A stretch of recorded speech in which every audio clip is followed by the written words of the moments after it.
נא לשבת. Please sit down.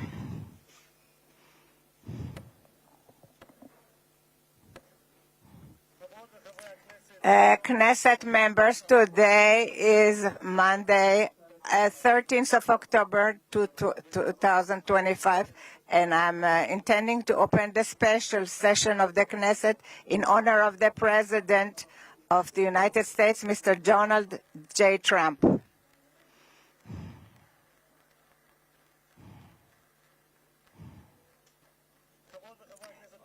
Dear Knesset members, I would like to remind you that this is a special session and therefore there will be no disturbances, and whoever will disturb the session will be expelled from the session.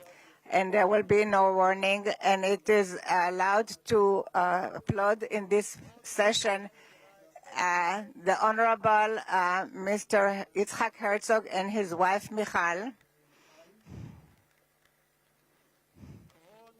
the Honorary the Prime Minister Benjamin Netanyahu and his spouse Sarah,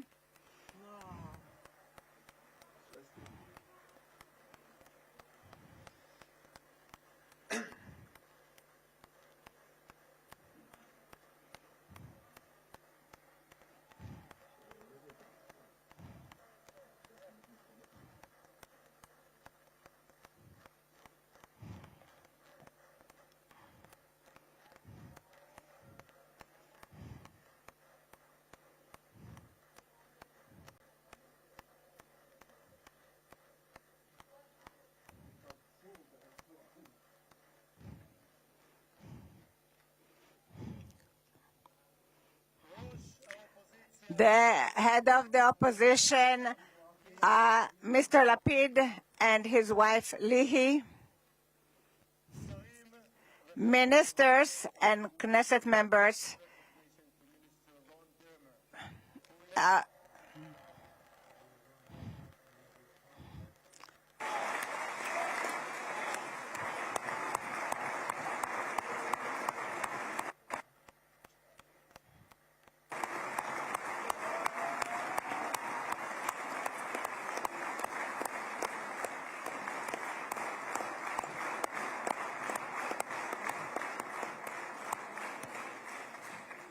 Special recognition to Minister Ron Dermer, who led the negotiation team on behalf of Israel.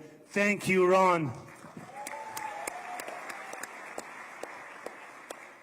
Secretary of State Marco Rubio,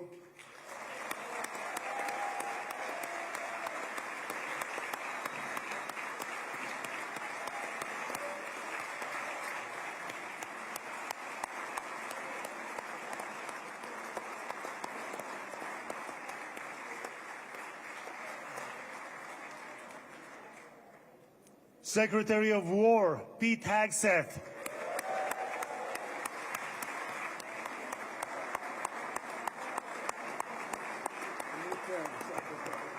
Secretary of War, I like it, I love it. Chairman of the Joint Chiefs of Staff, General Dan Kane.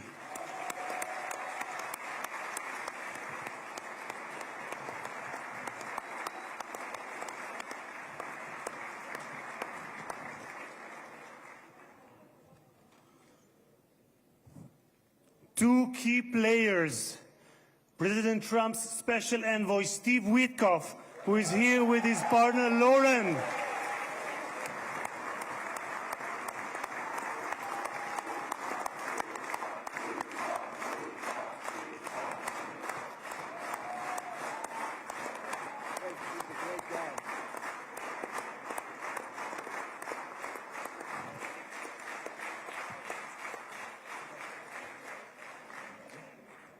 And Jared Kushner, who is here with his wife, Ivanka.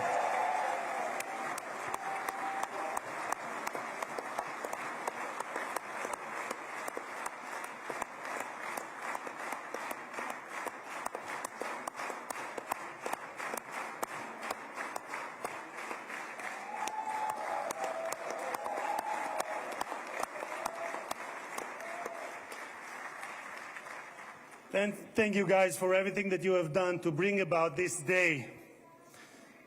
Ambassador of the United States to Israel, my dear friend and my absolute favorite rock star, Mike Huckabee. Do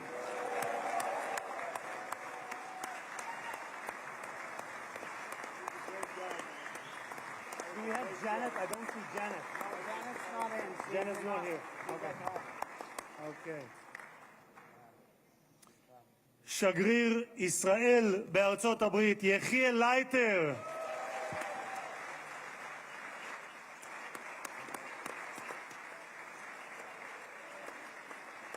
תודה. שגרירים וראשי משלחות זרות. Ambassadors and the mayor of Jerusalem, Mr. Leon, and the first team of the government, the heads of the states, and those who are here, the Eyal Zamir, the chief of staff,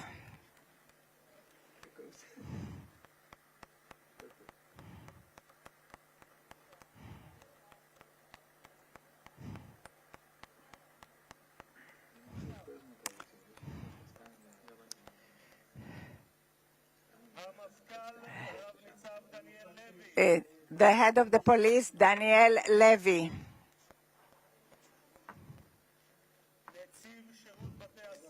the head of the prisons, Mr. Jacobi. He's one of those who is in Mr. Eyal Kaspi, the head of the fire, the head of the Mossad, Mr. David Barnea.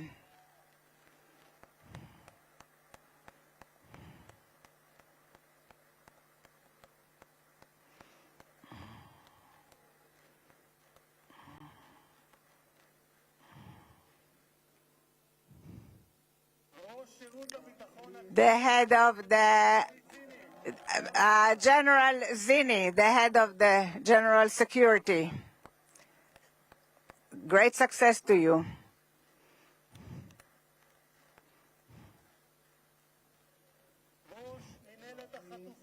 The head, Mr. Gal Hirsch, the head of the headquarters for the abductees.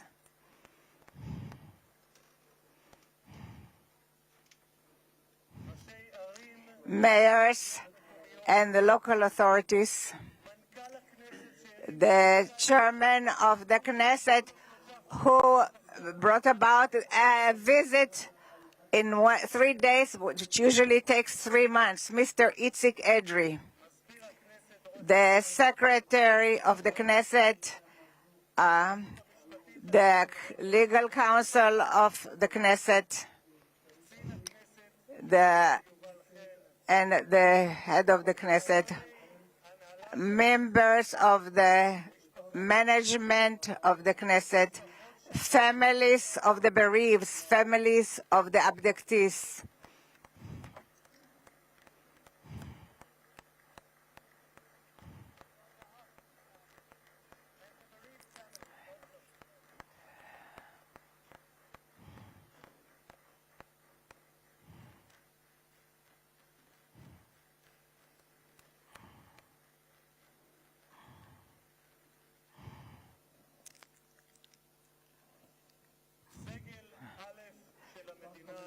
The head, great honoraries, and I am exempt the others from mentioning them, dear, and the citizens of Israel. I had the special honor to bless together with you the best friend of that Israel ever had in the White House. Welcome to Israel. Welcome to the Knesset, the President Donald J. Trump.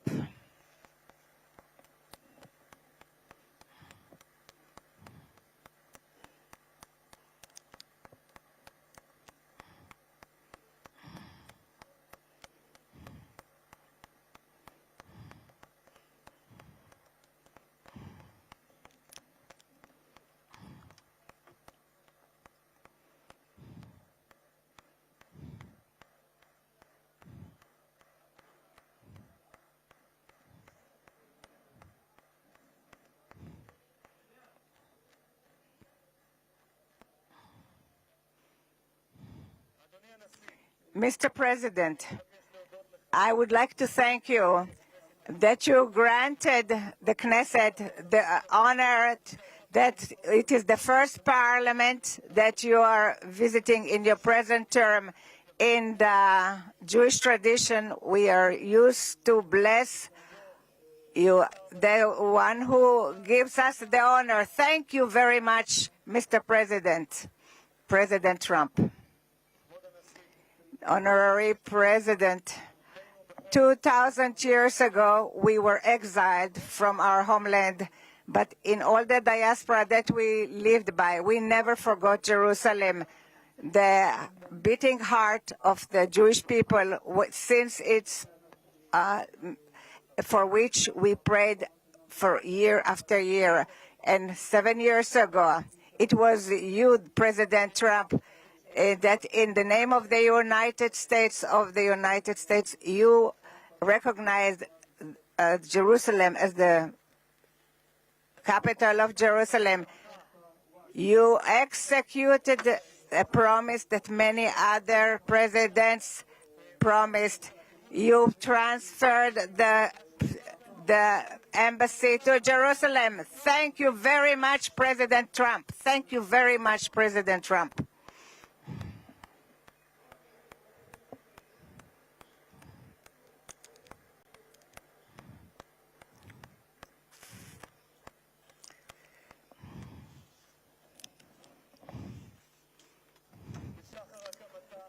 In the dawn of its establishment, Israel was forced to fight, but it always extended its hand to peace. 7 years ago, you led the Abraham Accords, and I had the privilege to serve in this government that signed it, and it was very meaningful for me because 2.5 years ago, I was the first head of the Knesset that was invited to speak in a parliament of Arab country, and it was in the country of Morocco, where my parents came from. You made its relationship closer in accord that it's peace for peace. Thank you very much, President Trump.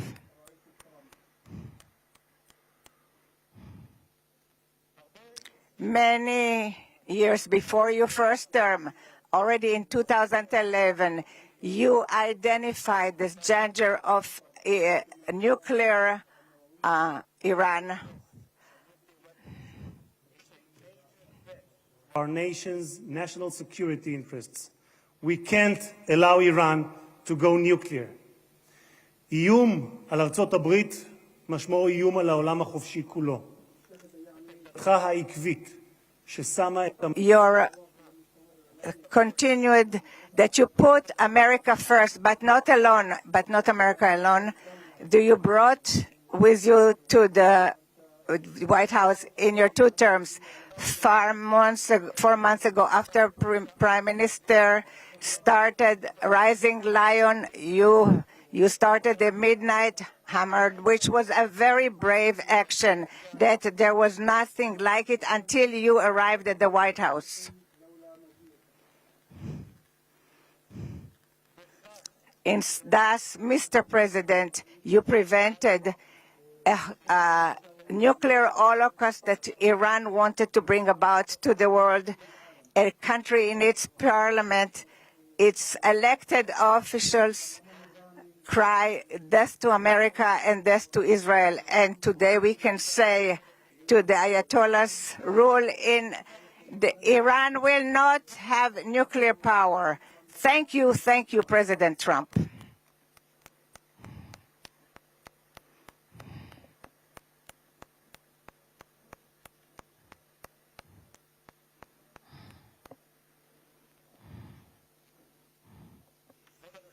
Mr. President, today the Jewish people are ending the holiday of Sukkot, and tomorrow it will be Simchat Torah. And 2 years ago in Simchat Torah, It was the most difficult day for the State of Israel since its establishment and for the Jewish people since the Holocaust. Many times I came with many visitors to the area of the slaughter, and I saw the horrors. And few weeks after the 7th of October, I accompanied Jared and Ivanka who came to those difficult areas. We saw what we were in Kfar Aza, and we saw what we hope that we will never see again, horrible sights of pogroms, children, men and women, the elderly, they are no longer there. The Satan not only murdered and raped and many of our brothers and sisters, he also abducted the live and the dead. And since then, this has been the longest and the most just war. This wound of our brothers in prison has been when all the nation of Israel has been in pain of the families of the abducted until this morning. For 2 years, in the gallery where the guests are sitting, we had photos of the hostages. But this morning, towards this historical day, we were able to remove the photos, and I will do something spontaneous, and I will remove the pin that I received from Tzvika Moore. I am removing it because a minute ago I spoke to Tzvika Moore's brother, and they are celebrating this unification. Thank you so much, President Trump. Thank you so much, President Trump.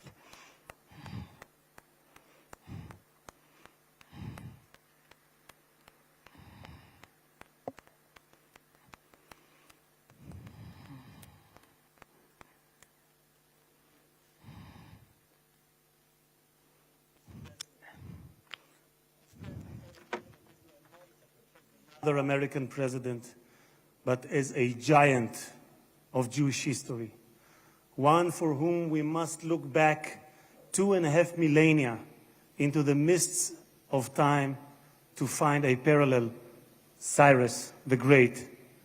You, President Donald J. Trump, are a colossus who will be enshrined in the pantheon of history. Thousands of years from now, Mr. President, the Jewish people will remember you. We are a nation that remembers.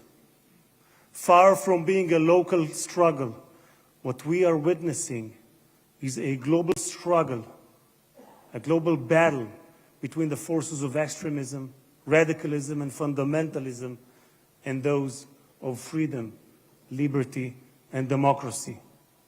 What the world needs now is not appeasers who feed the crocodile in the hope that they will be eaten last, like the kind we have seen recently at the UN General Assembly.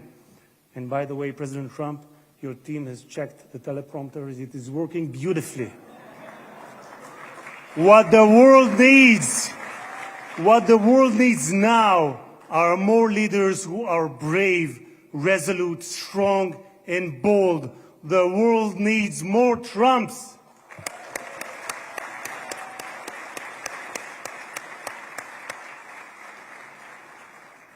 Mr. President, with your permission, I would like to take this moment to address Prime Minister Netanyahu.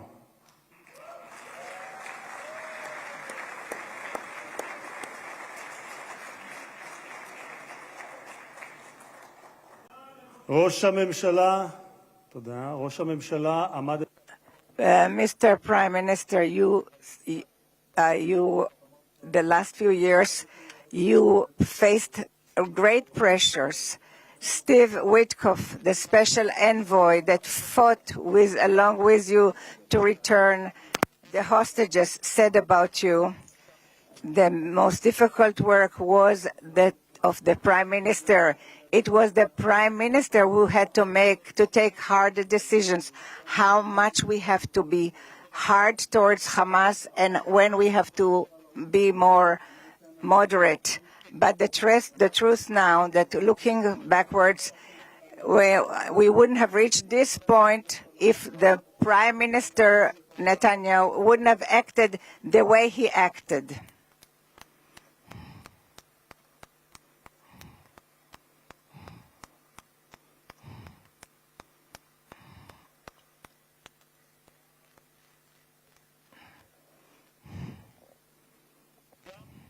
Also, my president Trump believes that the Prime Minister Netanyahu made hard decisions, and there were people who would have been less brave who wouldn't have made these decisions.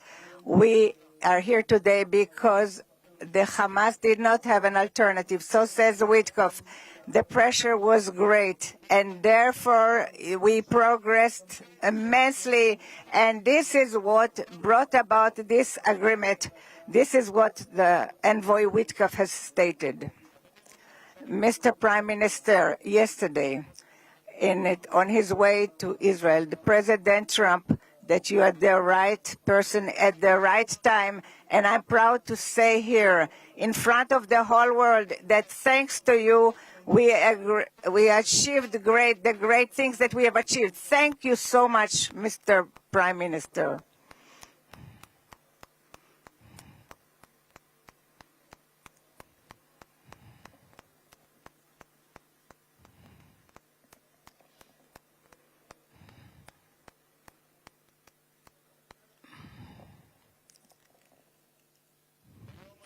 This day, today, and we will thank from the depths of our heart, to the brave soldiers of the IDF, of the Israeli Defense Forces,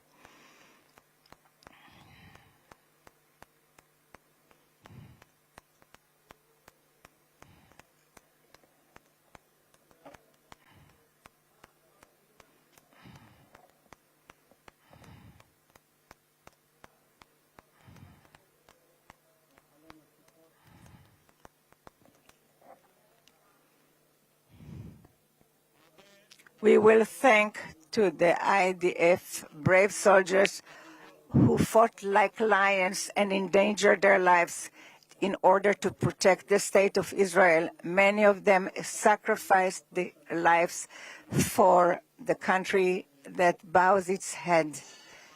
Their blood did not die in vain, because with their heroism they brought this state, and their names will be inscribed forever in the hearts of the nation. President. There was not a single person on this planet who did more than you to advance peace. No one even came close. Your election to the presidency marked a turning point, not only for the United States, but for the entire world. Through your strength of character and unwavering resolve, you brought an end to bloody conflicts in no fewer than 8 regions across the globe. In less than 9 months, you became one of the most consequential presidents in history. You saved countless lives that would have been lost without your leadership. And as our sages teach, whoever saves one life, it is as though he has saved an entire world. You have proven that true peace is achieved through strength, and that only those who are prepared to use force in the present can prevent the need to use it in the future.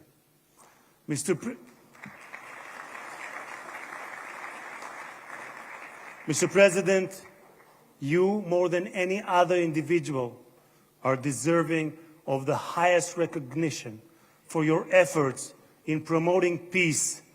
Therefore, I hereby announce that together with our good friend, Speaker of the House, Mike Johnson, we will rally speakers and presidents of parliaments from around the world to submit your candidacy for the Nobel Peace Prize next year, there is no one more deserving than you, President Trump. No one.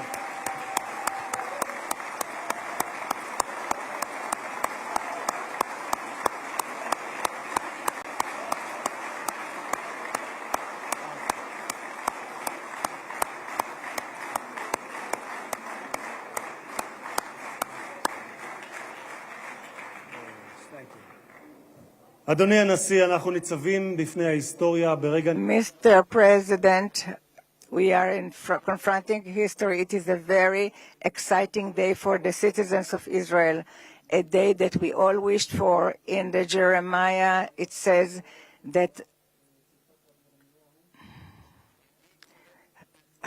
from when we hear your cry, there will be a wage for your and they will return from the country of the enemies, and the sons returned to their borders, to their land. The book of Jeremiah. I want to wish all the hostages how happy we are and how good it is that you're back home. The President Trump, who will give us that the God Almighty will bless you, your family, your country, and all those who are dear to you, and will make America, and may God bless the state of Israel. תודה רבה וחג שמח.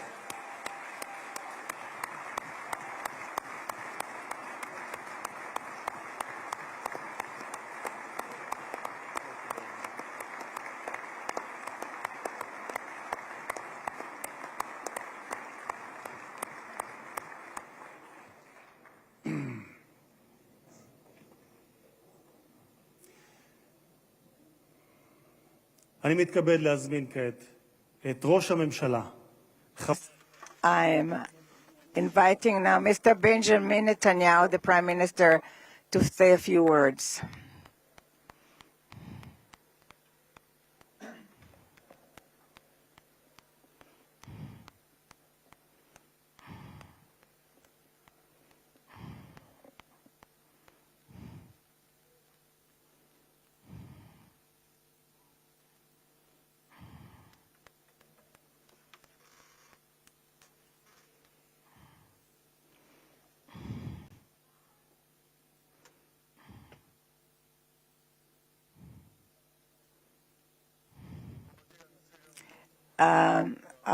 President Herzog and his wife Michal, and the great honorary guests, and headed by our great friend, the President of the United States, President Donald J. Trump.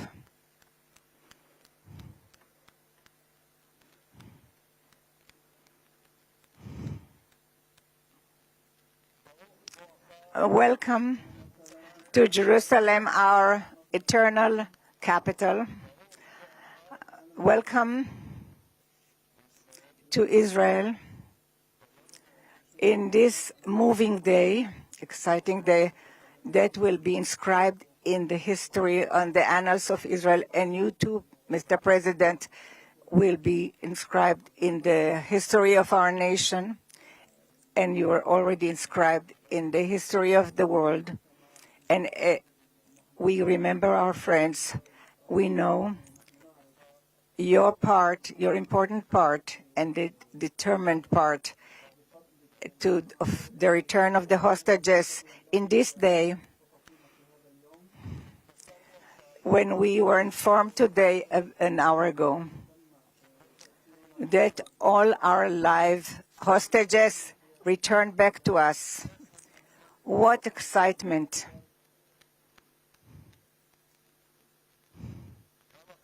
How long we've waited for this moment, and we have committed to return everyone. And I want to thank you personally and on behalf of the whole nation. Thank you, Mr. President, President Trump. Thank you, Mr. President.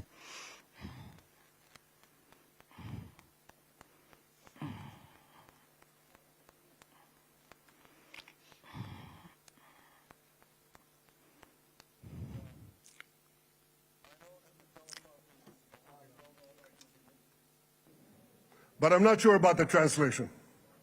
So I'll say words in English.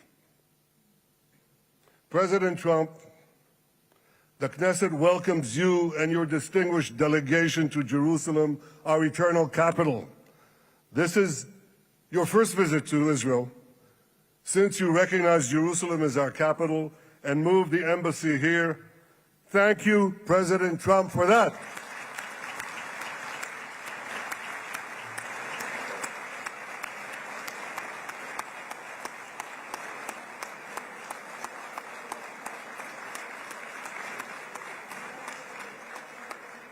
There are many other reasons to thank you since your last visit here.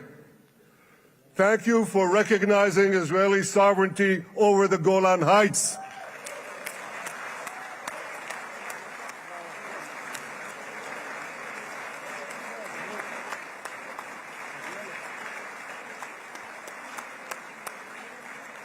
Thank you for standing up to the lies against Israel in the United Nations.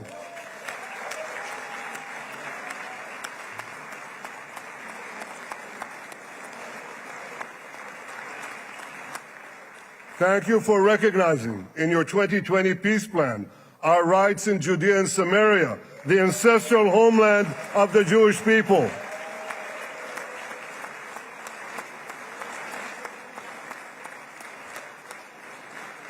Thank you for brokering the historic Abraham Accords. Abraham, Eskhemei Avraham.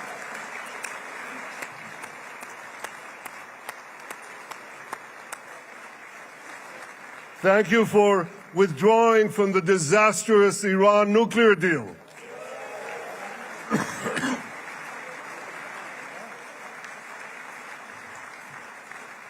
Thank you for supporting Operation Rising Lion and for your bold decision to launch Operation Midnight Hammer. Boy, is that, you got to hear this.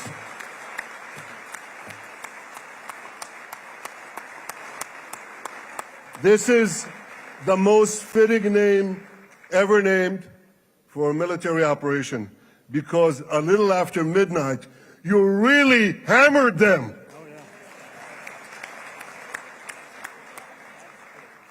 My friends, this is only a partial list, but it's enough to affirm what I've said time and again.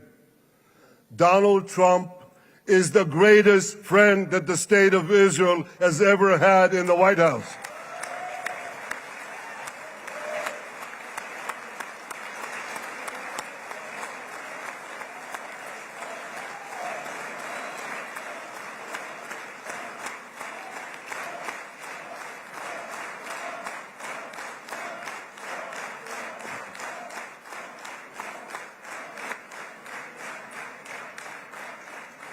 No American president has ever done more for Israel. And as I said in Washington, it ain't even close. It's really not a match. Mr. President, today we welcome you here to thank you for your pivotal leadership in putting forward a proposal that got the backing of almost the entire world.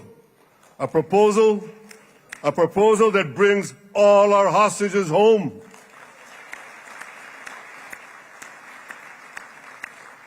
A proposal that ends the war by achieving all our objectives.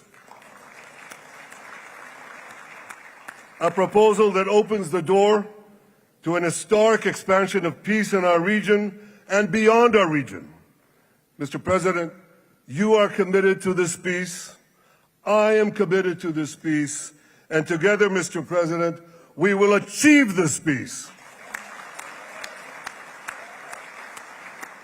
We've done it before.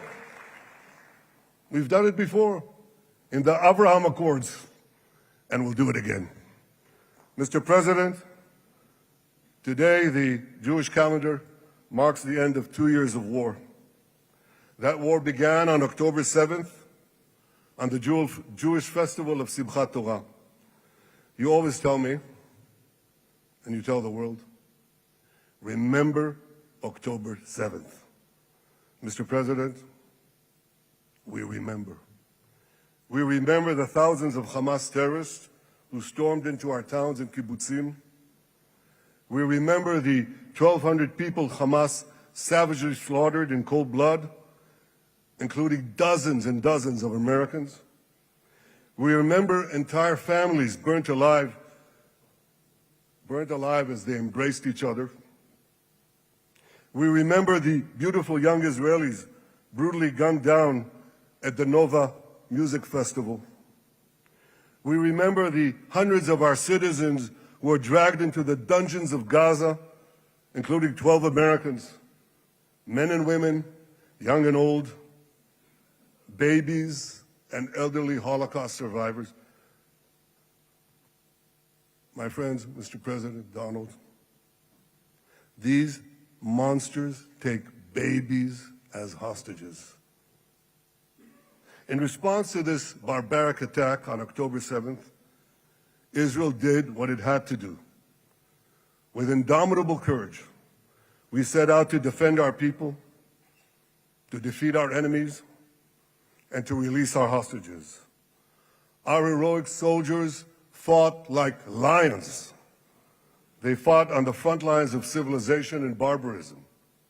Israel achieved amazing victories over Hamas and the entire Iran terror axis. Sinwar, Dev, Hania, Nasrallah, Assad, they're all gone.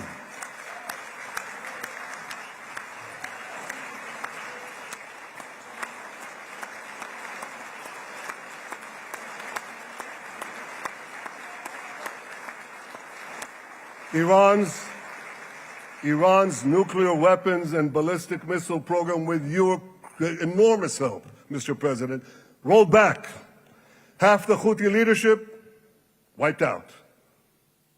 But the price of this victory, the price of these victories, has been heavy. Nearly 2,000 of Israel's finest were lost, nearly half in battle. They left behind parents, spouses, siblings, and children. Their love and laughter, their promise and potential were lost forever. To the families of our fallen fighters, many of them are here, I say, I know the depth of your pain. I know the inconsolable grief that will accompany you for the rest of your lives. The State of Israel bows its head in eternal gratitude to our fallen heroes. Because of these heroes, our nation will survive. Because of these heroes, our nations will thrive. And because of these heroes, our nation will have peace. Mr. President, thousands of our brave soldiers were also wounded, suffering terrible blows to body and soul. Brave soldiers like Ari Spitz. Ari is an American. Ari is an American Israeli who was injured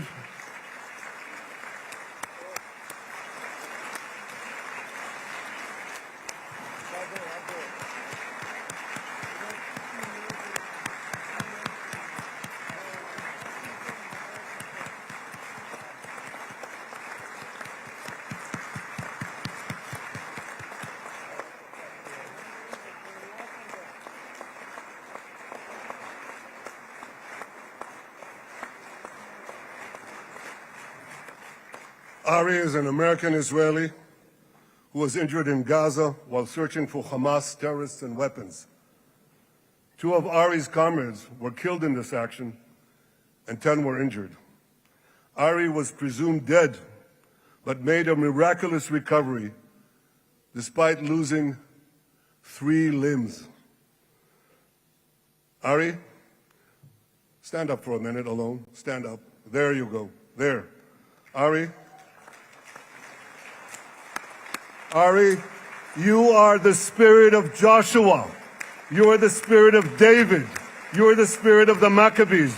You are the spirit of Israel. I salute you. We all salute you.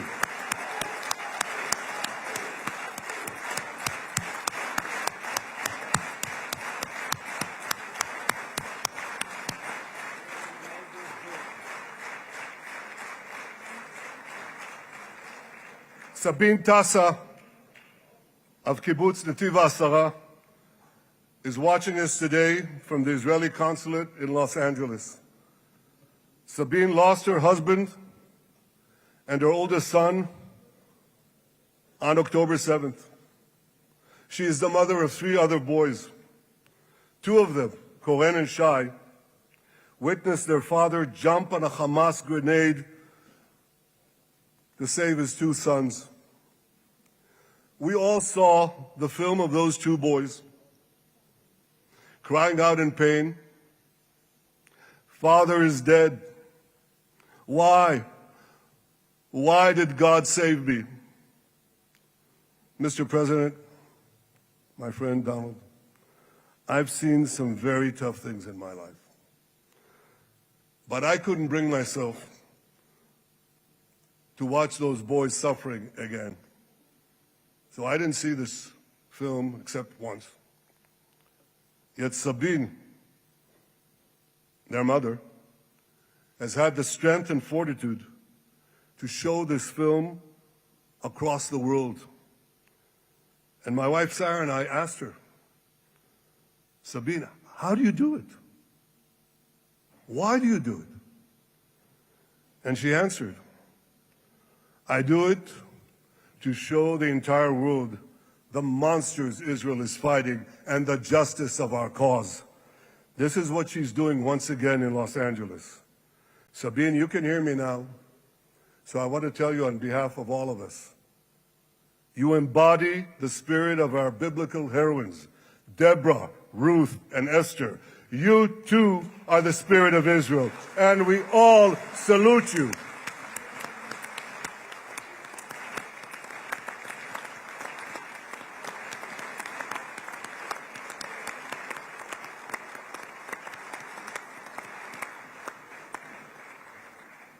Mr. President, you asked me on our many conversations during the 12-day war with Iran, you asked me, how are the people holding up? And I said to you, our people are strong. Israelis are a nation of lions with unlimited resolve to defend our country and secure our future. The people give strength to our soldiers, and the people give strength to me and to my colleagues. The Jewish people have risen from the ashes time and again, but when we formed the State of Israel and the Army of Israel, we pledged never again would be defenseless against our enemies. And that resolute strength not only assures our survival, it assures our future, it assures peace. We have paid a high price for this war, but our enemies now understand just how powerful and just how determined Israel is. They understand that attacking Israel on October 7th was a catastrophic mistake. They understand that Israel is strong and that Israel is here to stay. And this, Mr. President, is the indispensable foundation of peace. Peace through strength. Ladies and gentlemen, this is a momentous day, a day of great joy as the remaining hostages come home. My wife Sarah and I have met with the hostage families many times. There were no words to describe their agony, only tears of bottomless sorrow and unimaginable pain. At the beginning of the war, I promised to bring all the hostages home. Today, with the indispensable help, the determined and focused help, the unremitting help of President Trump and his team, and with the incredible sacrifice and courage of the soldiers of Israel, we are fulfilling that promise.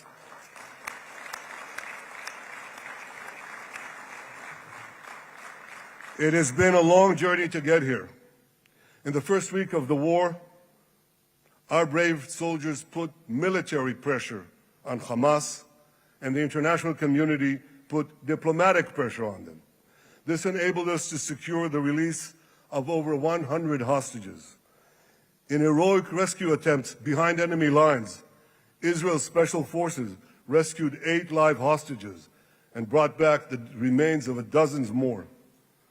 But as time went on, we all know what happened. The diplomatic pressure was turned on its head. More and more governments bought into Hamas's false propaganda.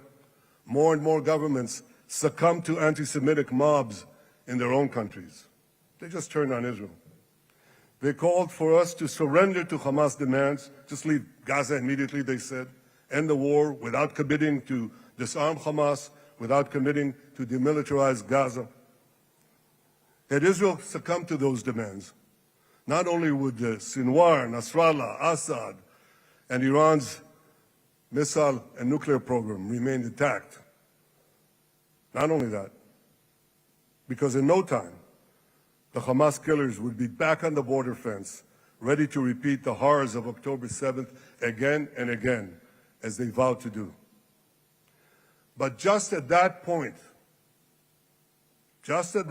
of maximum pressure on Israel, a man named Donald J. Trump was elected President of the United States.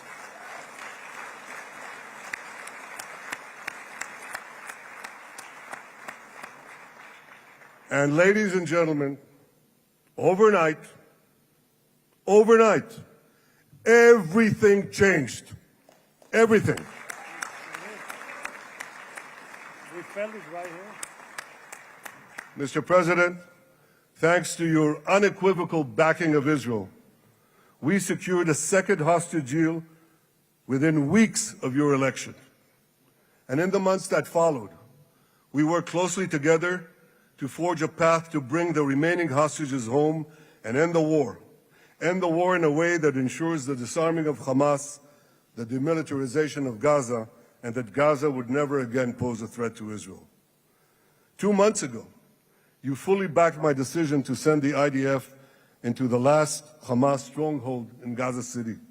You shared my view that this military pressure would help free the hostages. And despite all the criticism, all the naysayers, we were right. Hamas caved in. And 2 weeks ago, you succeeded in doing something miraculous. You succeeded in doing something that no one believed was possible. You brought most of the Arab world, you brought most of the world behind your proposal to free the hostages and end the war. I want to thank Steve Witkoff, Jared Kushner, and Ron Dermer for their great contribution to this effort.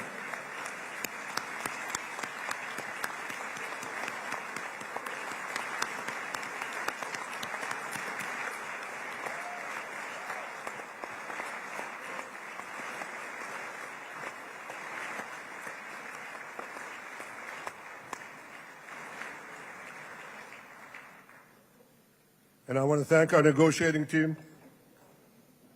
I believe that the close cooperation between the two of us, between our two nations, combining Israel's military pressure and President Trump's unmatched global leadership.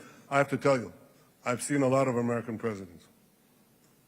I've seen them all in the time that I've been here, and I've been here quite a lot of time. I've never seen anyone move the world so quickly, so decisively, so resolutely as our friend President Donald J. Trump.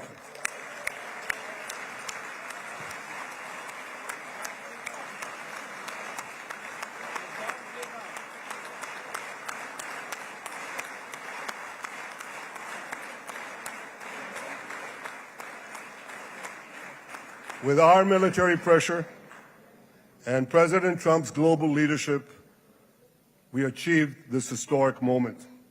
It's a moment of indescribable joy as our nation embraces our sons who are coming home. Mr. President, this week, Jews around the world are going to read the book of Ecclesiastes, Kohelet, in the Bible. The Bible has many miraculous moments. One of them was your decision to bomb Fordo. I think it was a pivot of history because it wasn't meant only to bomb Fordo. That action and your previous action of taking out Qasem Soleimani, the architect of death, I think that changed the balance of power in the world. You brought America back again to the driver's seat.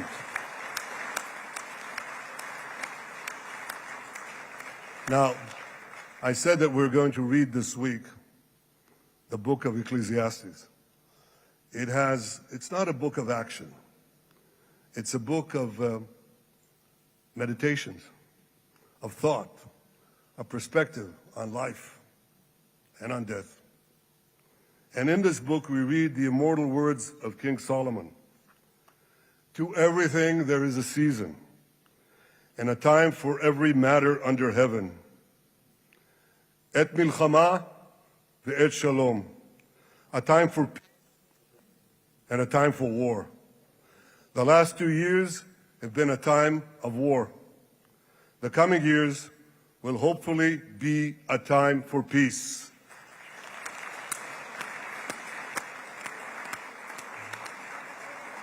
Peace inside Israel and peace outside Israel.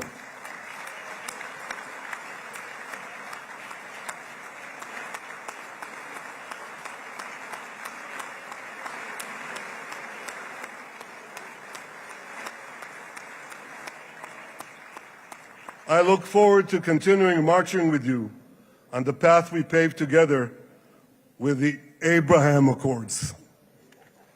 Under your leadership, we can forge new peace treaties with Arab countries in the region and Muslim countries beyond the region. Abraham's children will work together to build a better future, a future that will unite civilization against barbarism, light against darkness, and hope against despair.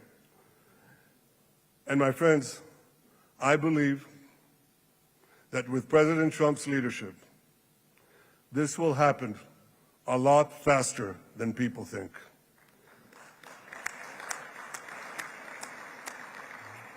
As Prime Minister of Israel, I extend my hand to hold those who seek peace with us. No one wants peace more than the people of Israel. Israel will always remain vigilant in defending itself, and Israel will always remain full of hope. Hope is our national anthem. Hope is our creed. Hope is our strength. It is time, my friends, to realize that hope and expand the circle of peace. Mr. President, thank you for all you have done for us. I have submitted your nomination to be the first non-Israeli recipient of the Israel Prize, Israel's highest award. As to that other prize, just a question of time, you'll get it. But I want you to get the Israel Prize, our highest award, to our greatest friend.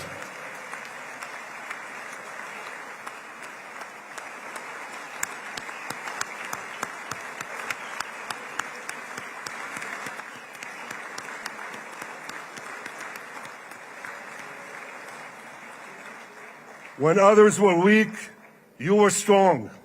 When others were fearful, you were bold. When others abandoned us, you stood by our side. On behalf of the government and people of Israel, I thank you for your extraordinary friendship. Thank you for helping bring our hostages home. Thank you for supporting Israel's march to victory. Thank you for paving a path to peace. מכובדי נשיא ארצות הברית, ידידי דונלד. Honorary President, welcome to Israel. Welcome to Jerusalem.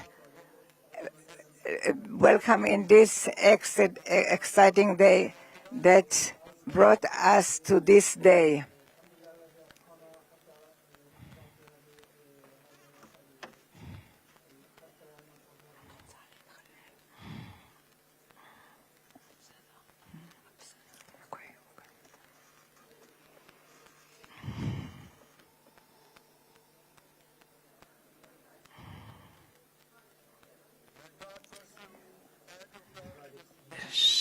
May God bless America, may God bless Israel, and may God bless the covenant between our two promised lands. Thank you, Mr. President.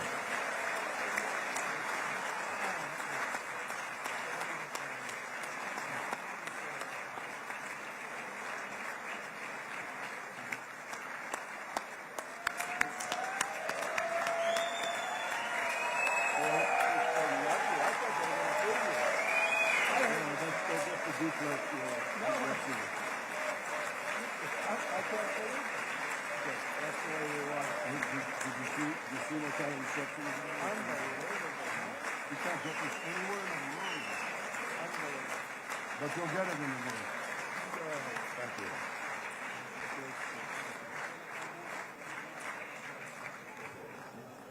The president. Where?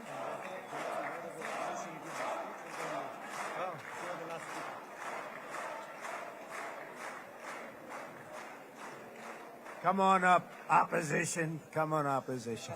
Yeah, okay.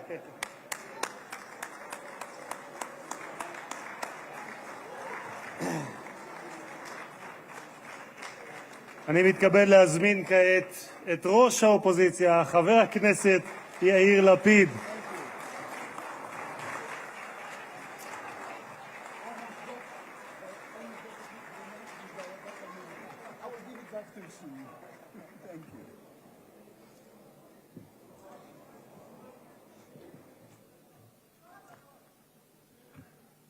Mr. Speaker, members of Knesset, ministers, President Herzog, Prime Minister Netanyahu, distinguished guests, Your Excellency, President Trump.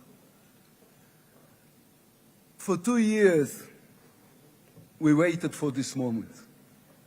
2 years of sleepless nights, 2 years without air in our lungs. Our eyes are filled with tears today, our hearts are filled with gratitude, our children are coming home.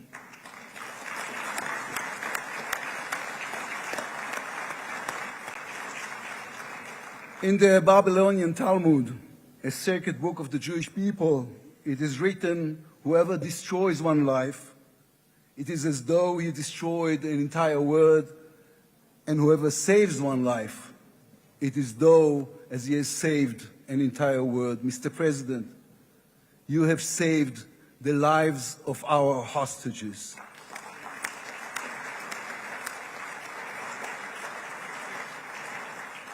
But you saved so much more. You have saved the souls of the bereaved whose loved ones now will be brought home for burial.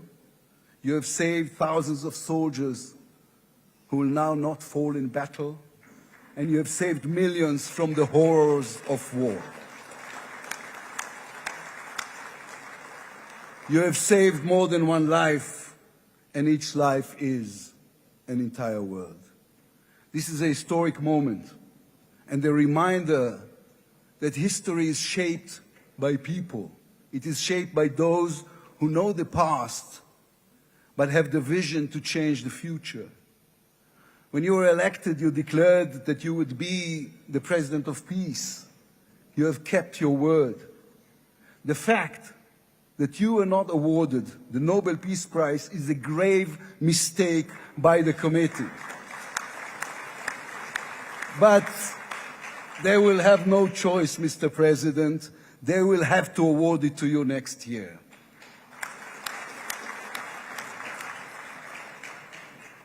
Peace will not come by waiting. It will come by building, by reaching out, and by daring once again to believe. You, Mr. President, have done the unimaginable.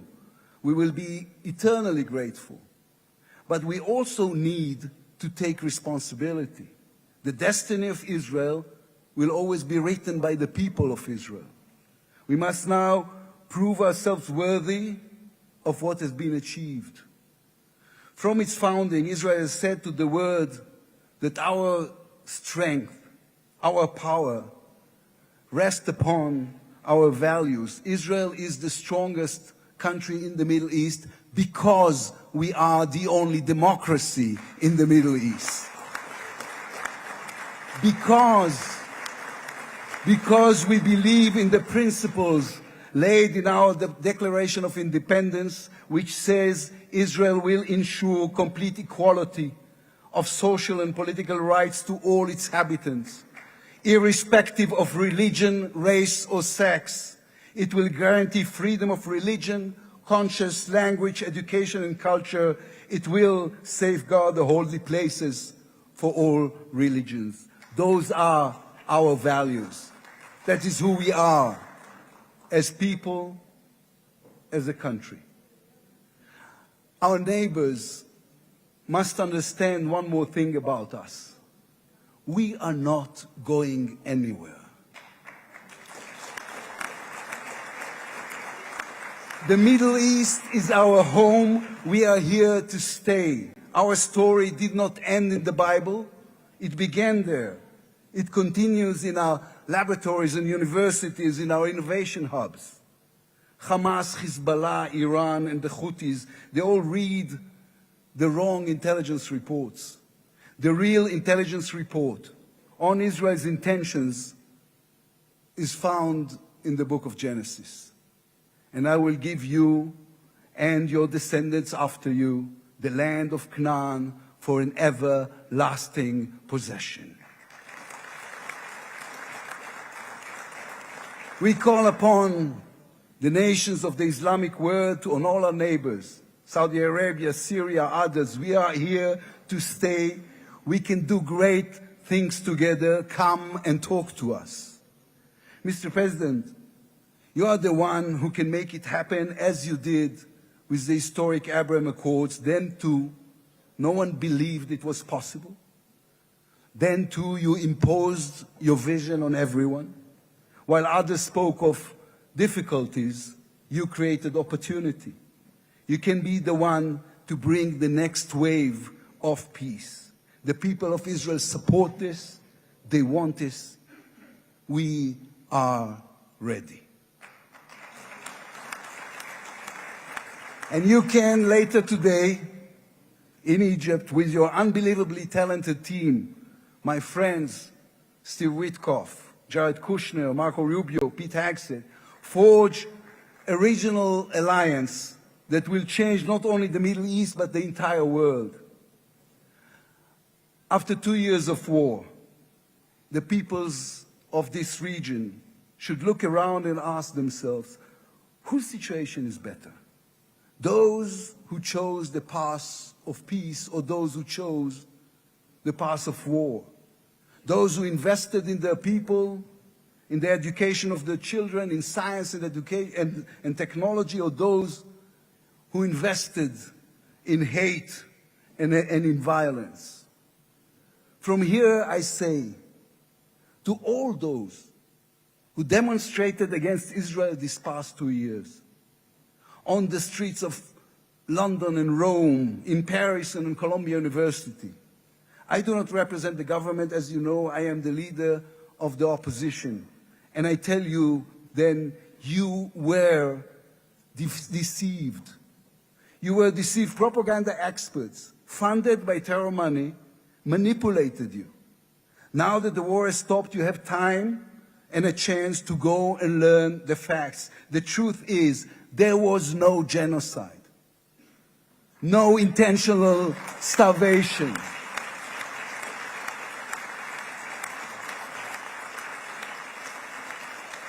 The truth is There was an army and a country fighting in the most complicated conditions imaginable against terrorists who send their own children to die for a follow-up, who use their own children as human shields. The truth is that the democratic state was attacked by a fanatical terrorist organization. 1,200 people were killed in one day, women were raped, babies were burned alive. And all the while, they played with your minds, selling you the absurd idea that supporting Islamic terror is somehow a liberal value.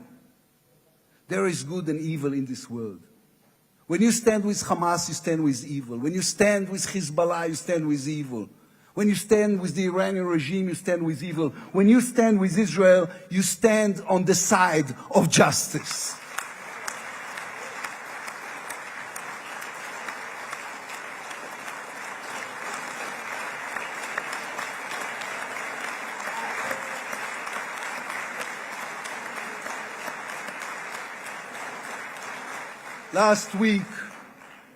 Last week I attended the 7th October memorial ceremony. An inspirational woman called Galit Dan spoke on stage. Galit had a daughter, Noya, a 13-year-old girl who was autistic like my daughter. And Noya was full of light. She loved Harry Potter. On that dark day, Noya was sleeping at her grandmother's, Carmela's house in Kibbutz Nir Oz. Carmela was 80 years old. Their bodies, grandmother and granddaughter, were found embraced. They were murdered together. On stage at the ceremony, Galit said a sentence that moved us all. We don't want revenge, she said. We want redemption. Today, the redemption begins. Israel has endured 2 terrible years on the battlefield and in the international arena. But in those 2 years, we also rediscovered our own greatness. We remember how good we can be, our pilots who took control of the skies over Iran, our industries leading the world in technology, our civil society, which reached out to help every victim of the war. We will move forward toward a different future. Our heroic soldiers who saved us all will fold away their uniforms and rise as teachers and engineers, scientists and innovators, investors and small business owners. We will never be able to repay the debt to those who sacrificed everything these past years, to those who, as President Lincoln said, gave the last full measure of devotion. We can only be worthy of them, worthy of their sacrifice. Mr. President, allow me to speak also to the businessman in you, the deal maker who understands value. If there were one stock in the world I would invest in today, it is the State of Israel. If there were one nation that deserves unrestricted access to GPU chips, to AI and SMR technologies, to American markets, it is the State of Israel. Israel's future is intertwined with our eternal alliance, our strategic and moral covenant with our greatest friends, the United States of America. This war is over. We will always need to stay vigilant, to guard against those who seek our destruction. But the State of Israel is about to reinvent itself. The challenges ahead demand not only strength, but a new vision. It's time to take a new path. To be a nation that is advanced and thriving and peace-seeking. We have waited for this moment, for the end of the war, for the return of the hostages, for the chance to rechannel our grief and loss into the energy needed to rebuild our nation. Thanks to you, Mr. President. Thanks to our soldiers, our lions. thanks to the millions of great Israeli patriots who filled the streets and the square and never, not for one moment, gave up on the hostages. Thanks to all of them, the strength within us can now rise, succeed, and build for our future and for our children. Thank you very much. God bless the United States of America. Am Israel Chai.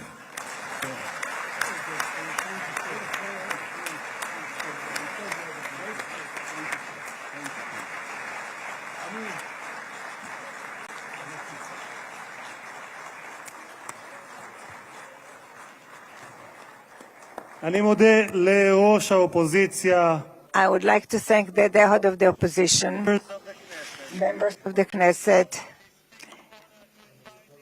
President of the United States of America, His Excellency Donald J. Trump, to address the Knesset.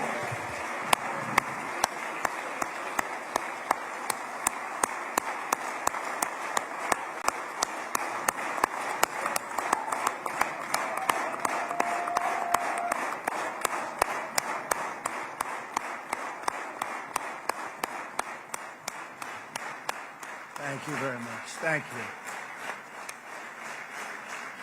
Thank you very much, everybody. It's a great honor. Nice place. Very nice place.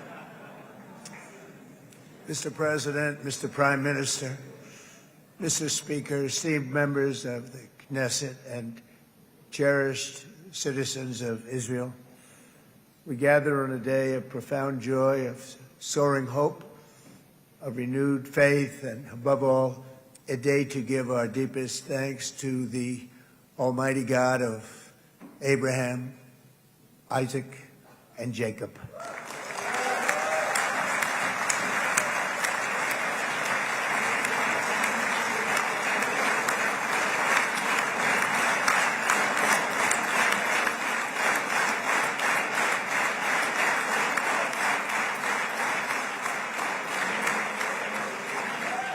After 2 harrowing years in darkness and captivity, 20 courageous hostages are returning to the glorious embrace of their families, and it is glorious.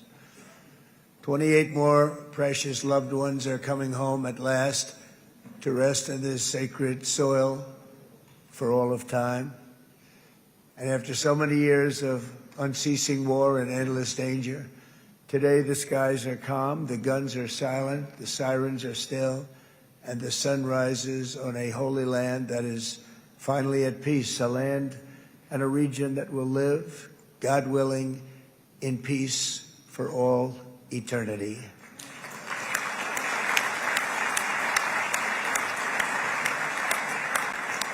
This is not only the end of a war, this is the end of an age of terror and death, and the beginning of the age of faith and hope and of God. It's the start of a grand concord and lasting harmony for Israel and all the nations of what will soon be a truly magnificent region. I believe that so strongly.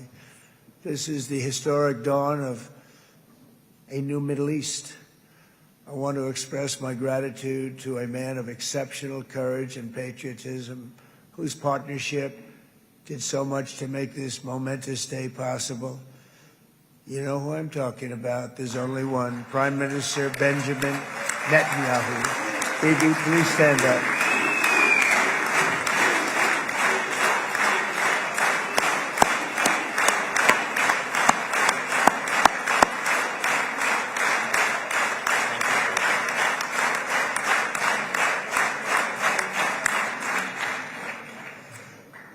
And he is not easy, I want to tell you.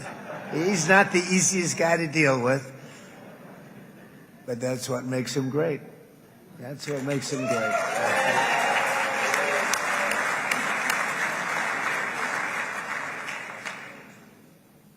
Thank you very much, baby.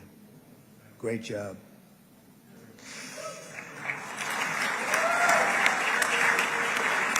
And let me also convey my tremendous appreciation for all of the nations of the Arab and Muslim world that came together to press Hamas to set the hostages free and to send them home. We had a lot of help. We had a lot of help from a lot of people that you wouldn't suspect, and I want to thank them very much for that.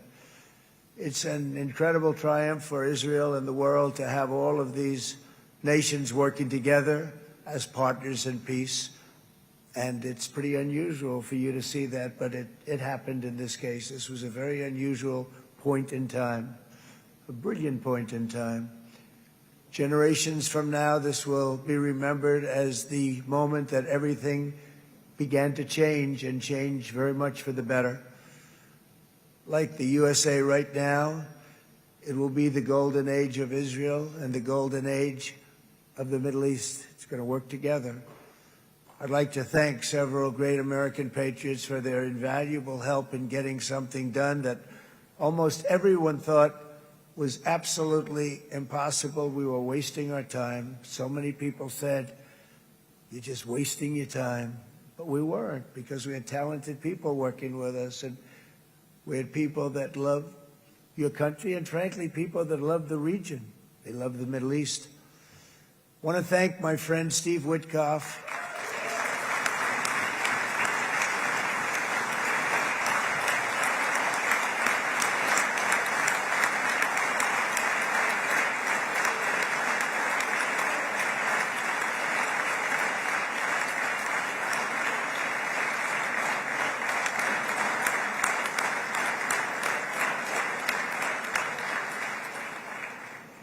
You know, Steve was chosen by me.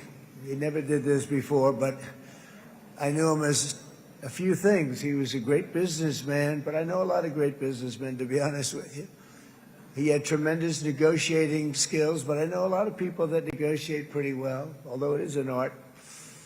But there are people that can negotiate pretty well. But most importantly with Steve, he's just a great guy. Everybody loved him. Everybody.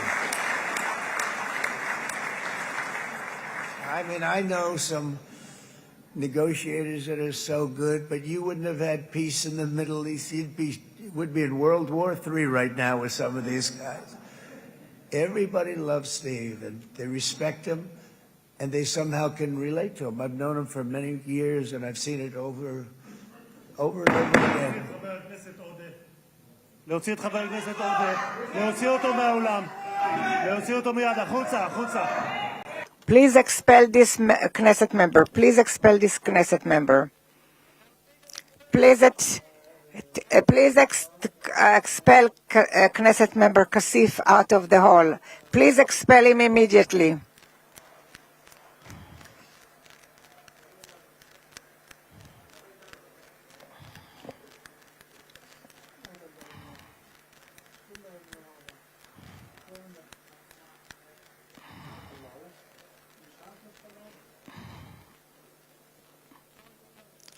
And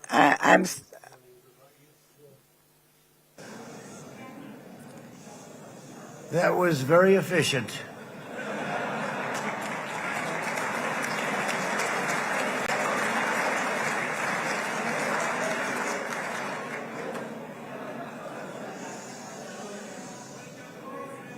So back to Steve. He's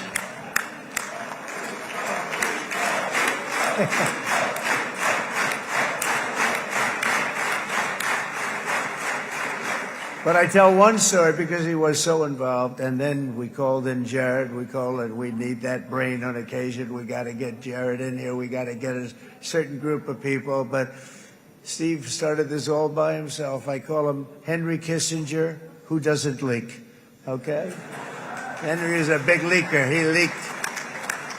Steve doesn't leak. Steve just wants to get the job done. He wants to do what's right. But I'll give you just a quick story because, as you know, he's working on the war with Russia and Ukraine, a war that would have never happened if I were president. A shame. 7,000 young soldiers a week are being killed. More than that this last week. It's a shame. It should have never happened. But it did happen, and we won the race, and I took over this horrible war that's been raging, and I thought it would be easily settled. I thought it was a hell of a lot easier than doing what we just did very successfully with Israel and a lot of other people. But this came first, and we'll get that one. But I set up a meeting for him to meet with President Putin, thinking it would be a 15 or a 20-minute meeting. Steve had no idea about Russia, had no idea about Putin too much, didn't know too much about politics, wasn't that interested. He was really good at real estate, but he had that quality that I was looking for, and I didn't see it around in too many ways. And I set up the meeting with Putin, and I called. I said, is Steve finished yet? That was about a half an hour into the meeting. No, sir, he's not. He's still inside. This is in Moscow. I said, well, how's he doing? I don't know, sir. He's still inside. I called up an hour later. Let me speak to Steve. Sir, he's still with Putin. He's with President Putin. I said, wow, that's a long meeting, 1 hour. I called up an hour later. He was still with Putin. 3 hours later, he was still with Putin.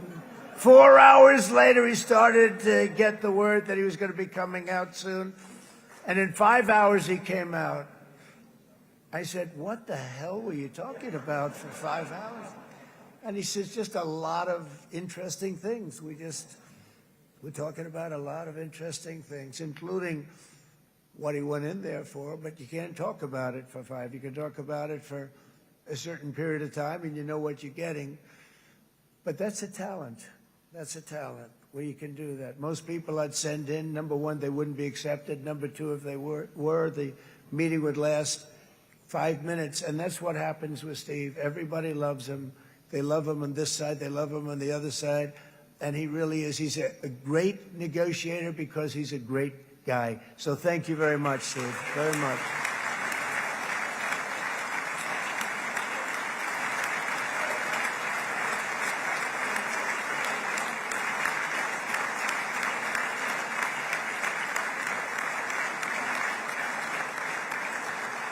And let me also give a very special thanks to someone who truly loves Israel. In fact, loves it so much that my daughter converted.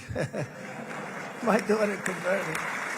I didn't know this was going to happen. And Ivanka's here.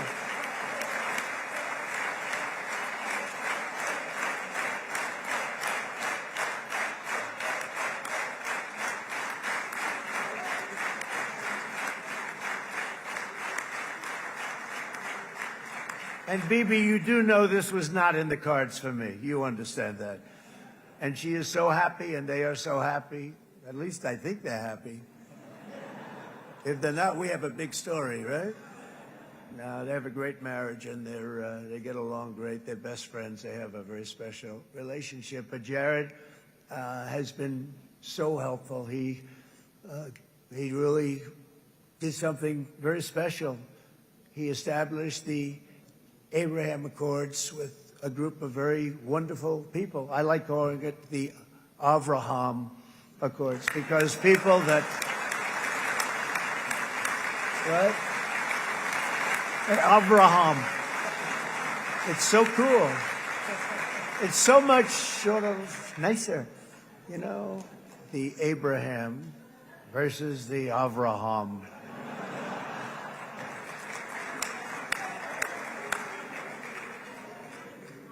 I just don't want to sound too sanctimonious when I do it, so, you know, I sort of split it up. This way we keep everybody happy. But we have some very great talent, and they have no excuses for anything that's taken place because we had some unbelievably good people working on this. And then you're going to add a man named Marco Rubio, who is also here. That's right.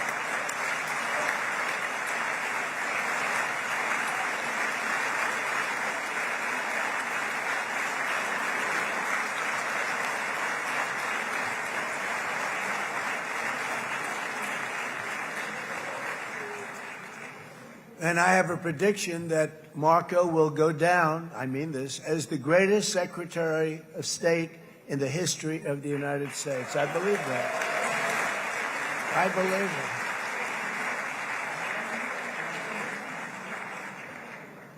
it. And he and I, we really fought it out. You remember, he was tough. He was nasty. Who the hell thought this was going to happen, Marco, right? And now I'm saying he's going to go down as the greatest. He will. He was always smart and sharp, and people respect him. And then we have somebody who's young, but an unbelievable leader. I saw it a long time ago, and he's turned out to be even better than we thought. Right, Susie? I think even better. And that's Pete Hegseth, who is our Secretary of War, formerly Secretary of Defense.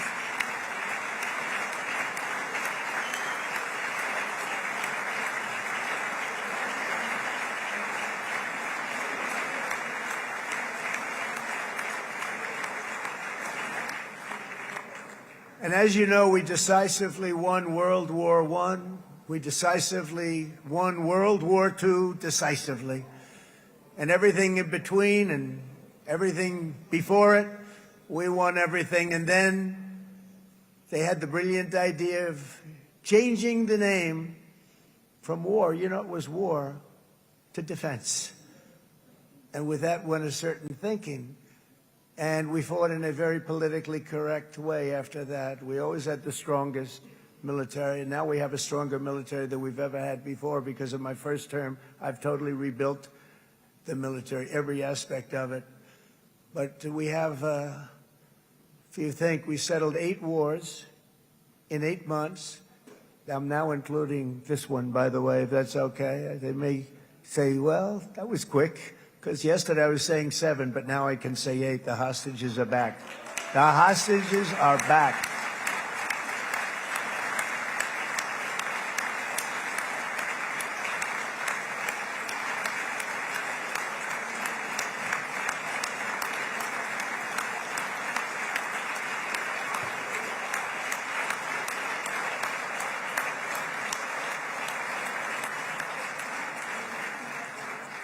It is a good feeling. Isn't that nice to say? I just said the hostage. First time I said the hostages are back. It feels so good to say it. But when you settle 8 wars in 8 months, that means you don't like war. Everyone thought I was going to be brutal. In fact, I remember Hillary Clinton during a debate, she said, look at him. He's going to go into war with everybody. And actually, she said, he's got a personality that's all about war. No, and my personality actually is all about stopping wars, and it seems to work. It seems to work. But it also means this name change and our attitude that we're not going to go into a war. But if we do, we're going to win that war like nobody has ever won a war before. We will not be politically correct, but we're not going to be there. And I think, as you mentioned, Bibi, before, peace through strength. And that's what it's all about. The United States has the greatest and most powerful military in the, right now, history of the world. I can tell you we have weapons that nobody's ever dreamt of. I only hope we never have to use them. I rebuilt the military. I was proud to do it, but some of the things I hated to do. I hated certain of the weapons because the level of power is so enormous. It's so dangerous, so bad. But we have to do what we have to do. We make the best weapons in the world, and we've got a lot of them. And we've given a lot to Israel, frankly. And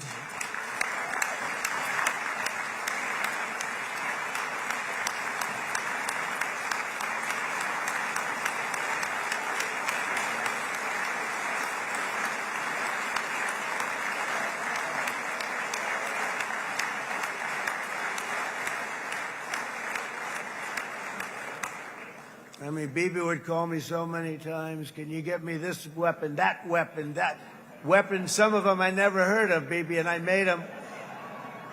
But we'd get them here, wouldn't we? And they are the best. They are the best. But you used them well. It also takes people that know how to use them. And you obviously used them very well. But so many that Israel became strong and powerful, which ultimately led to peace. That's what led to peace. So as we celebrate today, let us remember how this nightmare of depravity and death all began.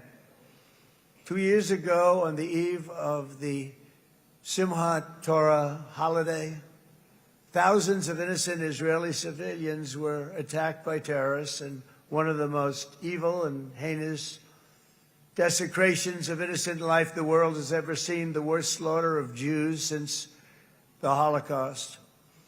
The cruelty of October 7th struck to the core of humanity itself. Nobody could believe what they were witnessing. The United States of America grieved alongside you, and we mourned for our own citizens who were so viciously taken that day. And to all the families whose lives were forever changed by the atrocities of that day, and all of the people of Israel, please know that America joins you in those two everlasting vows: never forget and never again.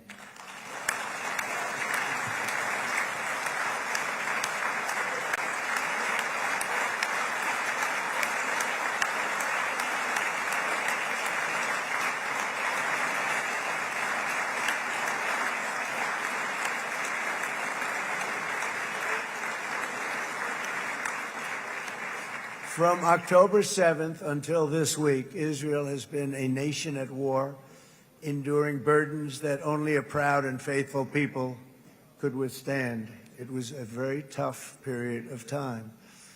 For so many families across this land, it has been years since you've known a single day of true peace. But now at last, not only for Israelis, but also for Palestinians and for many others, the long and painful nightmare is finally over.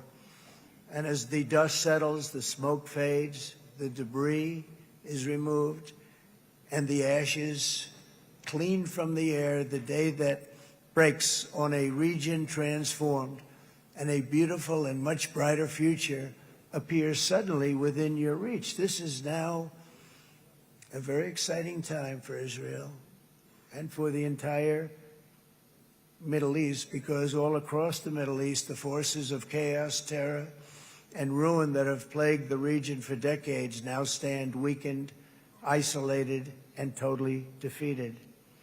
A new coalition of proud and responsible nations is emerging, and because of us, the enemies of all civilization are in retreat. Thanks to the bravery and incredible skill of the Israeli Defense Forces and Operation Rising Lion,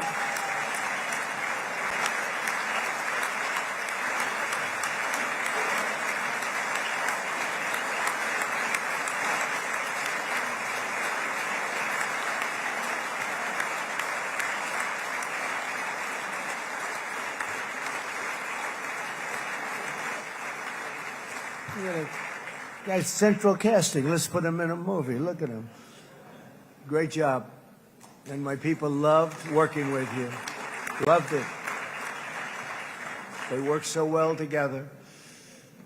But many of Iran's top terrorists, including nuclear scientists and commanders, have been extinguished from this earth. And with Operation Midnight Hammer, boy, that's a great name for that, what we did last June. The United States military flew 7 of those beautiful B-2 bombers. They look so beautiful all of a sudden. They were always, I thought they were pretty planes. I had no idea they could do what they did. In fact, we just ordered 28 more of them. A little updated version. We ordered a whole pile of them.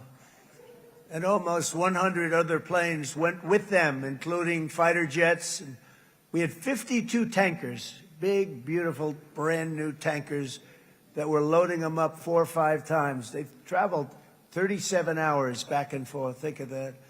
But we had tankers all over the sky for all the other planes. We had the F-22s, the F-35s, F-16s. We had a hell of a lot of planes.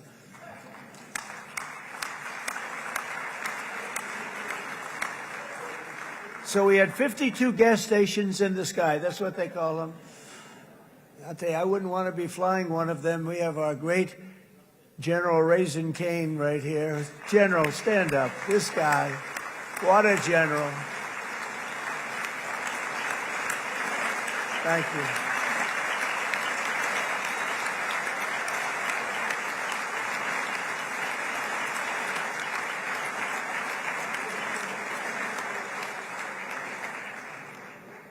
I asked General Kane, I said, you know, we're having problems with ISIS, and I was in Washington, and I asked, how long would it take to defeat ISIS? And my Washington generals told me, 3, 4, maybe 5 years, sir. I said, I don't get it. We got the best equipment in the world. Why? So I flew to Iraq, and I met with a man named Kane. He said, what's your first name? He said, they call me Raisin, sir. I said, wait a minute, your name is Raisin Kane? I've been looking for you for a long time. You gotta be kidding. So they told me 3, 4, 5 years to defeat ISIS. And I sit down with him and I say, why is it? I flew there in the dark of night. I landed, I'll never forget it. It's quite a trip. I'm glad I made it because I met him. I said, could I ask you, General? I come down. He said with another general and a sergeant. Everybody was like central casting. They could go into a movie right now. Between him and you guys over here, we could get rich making movies, okay? And they got along so great. That's the beautiful thing, that your military and our military, Bibi, got along so great. But I was told by the television generals in Washington, we have the best equipment in the world. Why is it taking so long?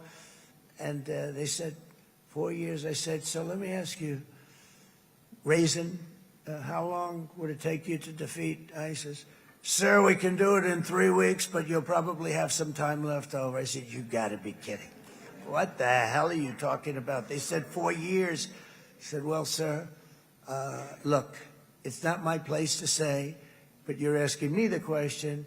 What you have to do is you hit him from the west, you hit him from the north, you hit him from the south, you hit him above, you hit him below.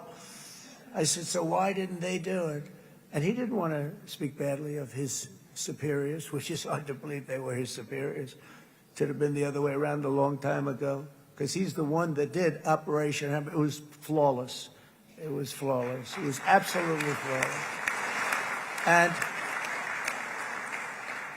And I said, so you really think you can do it in 4 weeks? Yes, sir, 100%. You have to do it differently than they were doing it. They were using one base, and it was hundreds of miles away.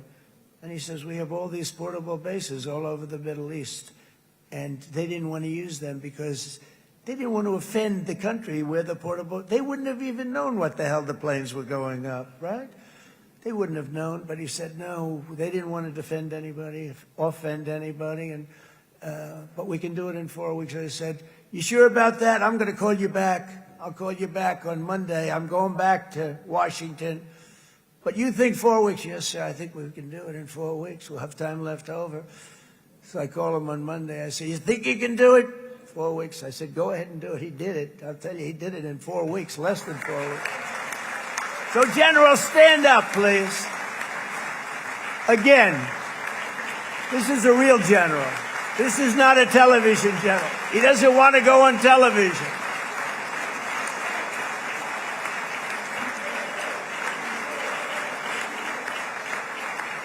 He doesn't want to go on television. That's it. The other guys love being on television.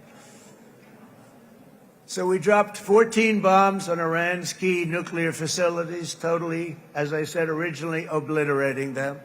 And that's been confirmed, and everybody understands it. Together we stopped the #1 state sponsor of terror from obtaining the world's most dangerous weapons. And if you think about it, if we didn't do that, and assuming we made the same deal that we have today, there'd be a dark cloud over this deal. And #1, it wouldn't happen because the other Arab and Muslim nations really wouldn't feel comfortable making the deal that we have now, right? If Iran had that nuclear weapon that they were about 2 months away from having. They would have had it in 2 months or maybe less than that. They were right at, this was our last shot. They looked at it for 22 years. This was our last shot. The pilots told me that. They said, 22 years, sir, they looked at it. Our predecessors looked, they studied it. 3 times a year would do drills on that exact attack. And boy, did they get it right. But let's assume they didn't, and let's assume there was large-scale nuclear weapons in the hands of Iran.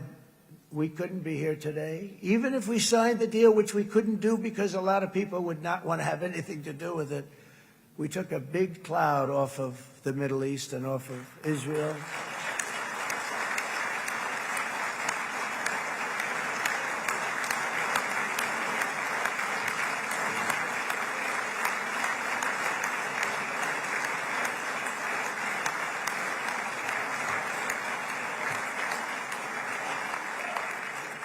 And it was my honor to help.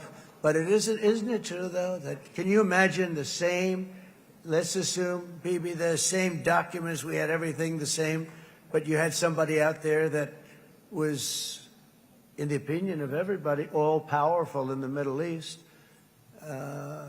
They took a big hit, didn't they? Didn't they take a big hit? Boy, oh boy. They got hit from one side, from the other. And you know it would be great if we could make a peace deal with them, and I think that's made. Would you be happy with that? Wouldn't it be nice, I think? Because I think they want to. I think they're tired. Somebody said, sir, they're starting their nuclear program again. I said, let me tell you something. They're not starting anything. They want to survive. The last thing they want to do is start digging holes again in mountains that just got blown up and start. They're not doing this. They want to survive, okay? But I think we have a chance. Steve, you, and I think Jared, come on, I'll call you back for another one. We always bring Jared when we want to get that deal closed. We bring Jared, but Steve, you and Jared and the General and Pete and Marco, you'll get that deal done easy. I think that'll be easy. But first we have to get Russia done. We got to get that one done. If you don't mind, Steve, let's focus on Russia first, all right? We'll get it done. In Lebanon, the dagger of Hezbollah, long aimed at Israel's throat, has been totally shattered. My administration is actively supporting the new president of Lebanon in his mission to permanently disarm Hezbollah's terror brigades. He's doing very well. And build a thriving state at peace with its neighbors. And you're very much in favor of that, I know. And it's good things are happening there, really good things. And with this week's ceasefire, we've achieved the most challenging breakthrough of them all. The most challenging breakthrough maybe ever. I mean, I've never seen anything like it. I've been involved in a lot of success. I have never seen anything like what's going on today all over the world.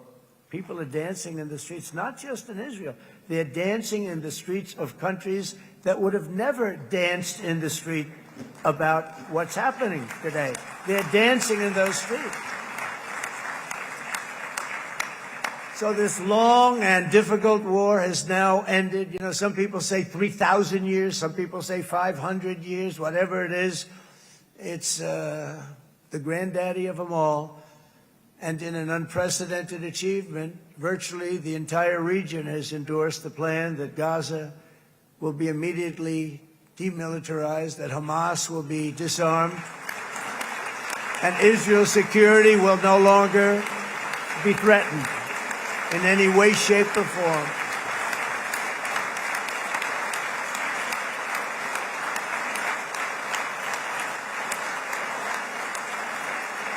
So Israel, with our help, has won all that they can by force of arms. You've won. I mean, you've won. Now it's time to translate these victories against terrorists on the battlefield into the ultimate prize of peace and prosperity for the entire Middle East. It's about time you were able to enjoy the fruits of your labor. Mr. Opposition Leader. I said he's a very nice opposition leader. I think. No, he's a nice man. Bibi, he's a nice man. Good. He knows what he's doing, right? No, a very nice guy. Well, see, now you can be a little bit nicer, Bibi, because you're not at war anymore, Bibi.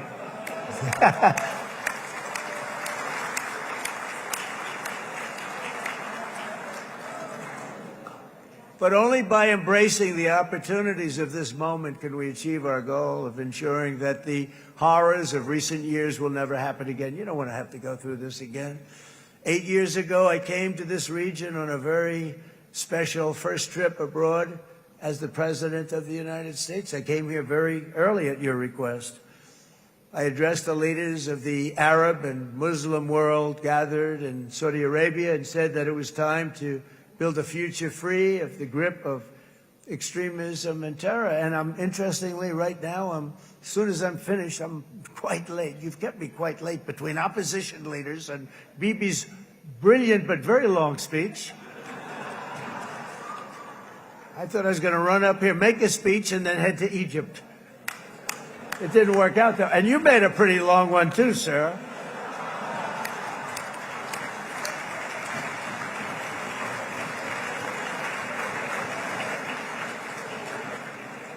But I liked what you all said. It could be worse. Supposing on top of it, I didn't like what you said. That would be no good, Ron, would it? Ron, you did a great job, by the way, Ron.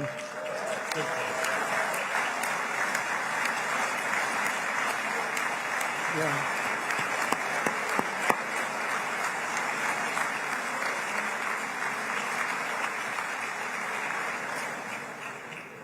So I'm going to be meeting, actually, in a little while, I'm going to be meeting with the most powerful, the richest nations, really, in the world, although now, with the tariffs, the United States is by far the richest nation in the world, as you probably have been reading. But the richest nations, most powerful nations, tremendous, headed by some tremendous people in many cases. Some cases I wouldn't say necessarily I would endorse, but I will tell you some incredible people that really helped us make this all possible. So I'll be going there. I'll be quite late. They might not be there by the time I get there, but we're going to give it a shot. But the journey we started back then led to the crushing defeat of the ISIS caliphate, to the monumental Abraham Accords, and ultimately to the historic ceasefire this week, in which many of those same nations really played a very pivotal role, I have to tell you. Steve will tell you that. Jared will tell you that. Together we've shown that peace is not just a hope that we can dream about. It's a reality we can build upon day by day, person by person, and nation by nation. And because of that, the Middle East is finally ready to embrace its extraordinary potential. You have extraordinary potential in this region. It should now be clear to everyone throughout the region that decades of fomenting terrorism and extremism, jihadism and anti-Semitism have not worked. They haven't worked. They've been a disaster. They've just killed. They've killed. They've backfired completely and totally. They've just totally backfired. Everything that you thought, take it worst case, it's turned out to be worse than that. They have not worked. From Gaza to Iran, those bitter hatreds have delivered nothing but misery, suffering, failure, and death. They've served not to weaken Israel, but to annihilate the very forces that did the most to foment this hatred. And it's really, everybody that's tried it has become irrelevant.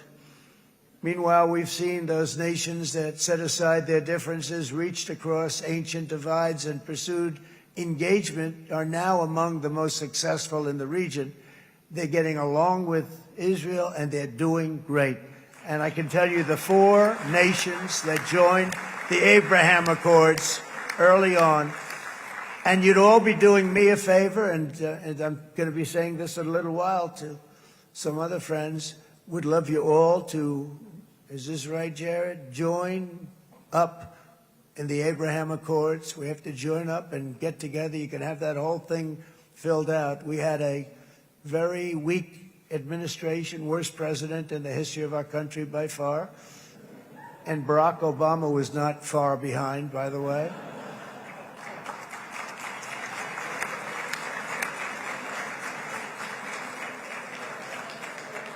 And they did nothing with this incredible document, the Abraham Accords, but now you can fill them up. Now you have peace, you have people that really like Israel. I'll tell you what, and they like Israel a lot more today than they did even 5 weeks ago. Like you've made a lot of, you've come back.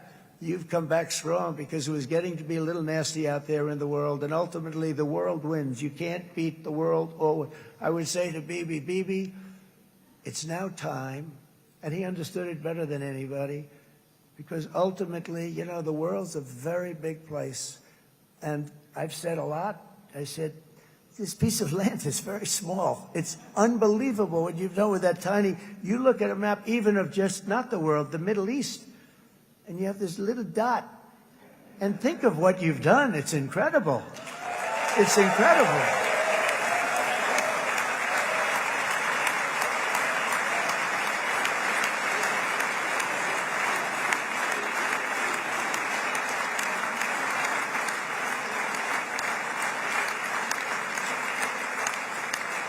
But the world is loving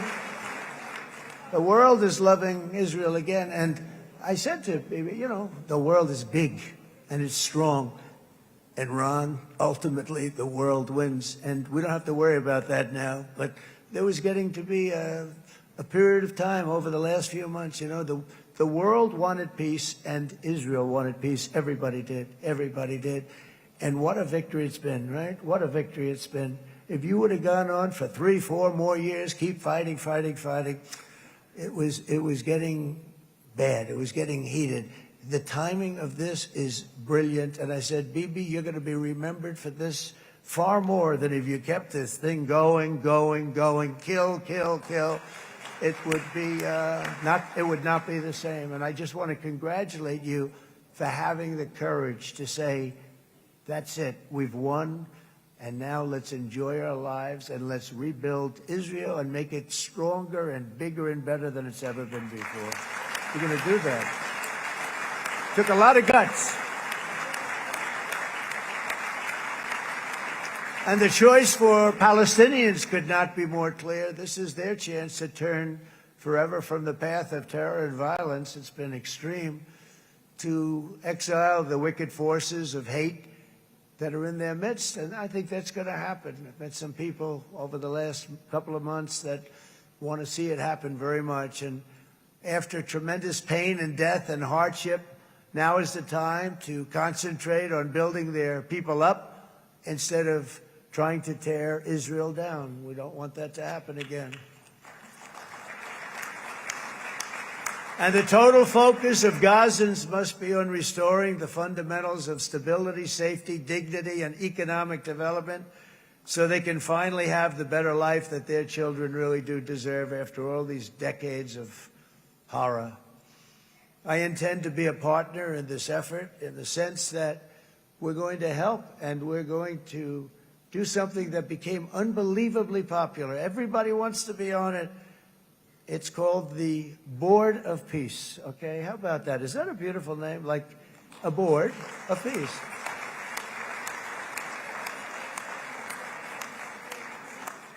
The only bad thing from my standpoint, every single nation involved has asked me to be the chair, and I'll tell you, I'm very busy. I didn't count on that, but you know what? If we do it, we'll do it right, and we have unbelievable power and wealth. Because you're going to need wealth. You're going to need wealth to rebuild things.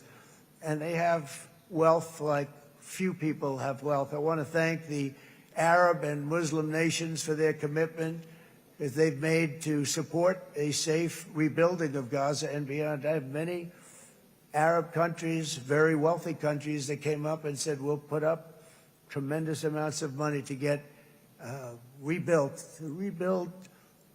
Gaza, and I think that's going to happen. The power, they want dignity, they want to come forward, and they want to say, and I want to say who they are, because what they're doing is going to be, I think, something that you're going to be very impressed with, Bibi, and you need that. You need the kind of economic power that they have, and they want to see it work, and they want to see it be safe, and they want to see it be good for Israel, too. And as much money as it will be, and it's a lot, as you can see, it's a lot. For these countries, it's relatively little relative to their worth. It's really a lot of money, like money, like most people could never even conceive, but for these countries, it's not that much, especially because it ensures success and stability in the Middle East, which is what they want to see. So many of them will be with us in Egypt in a little while, I think. I'm not sure. They may be gone. They may have taken their Boeing 747s and left. I said, what kind of a plane do you fly? 747. I said, that's a large plane. No, they may have. Steve, do you think they've left on their their brand new Boeing 747s? Or I don't know. We're going to find out soon. It's going to be a big story. There'll be 2 people left, and they'll be the 2 poorest ones.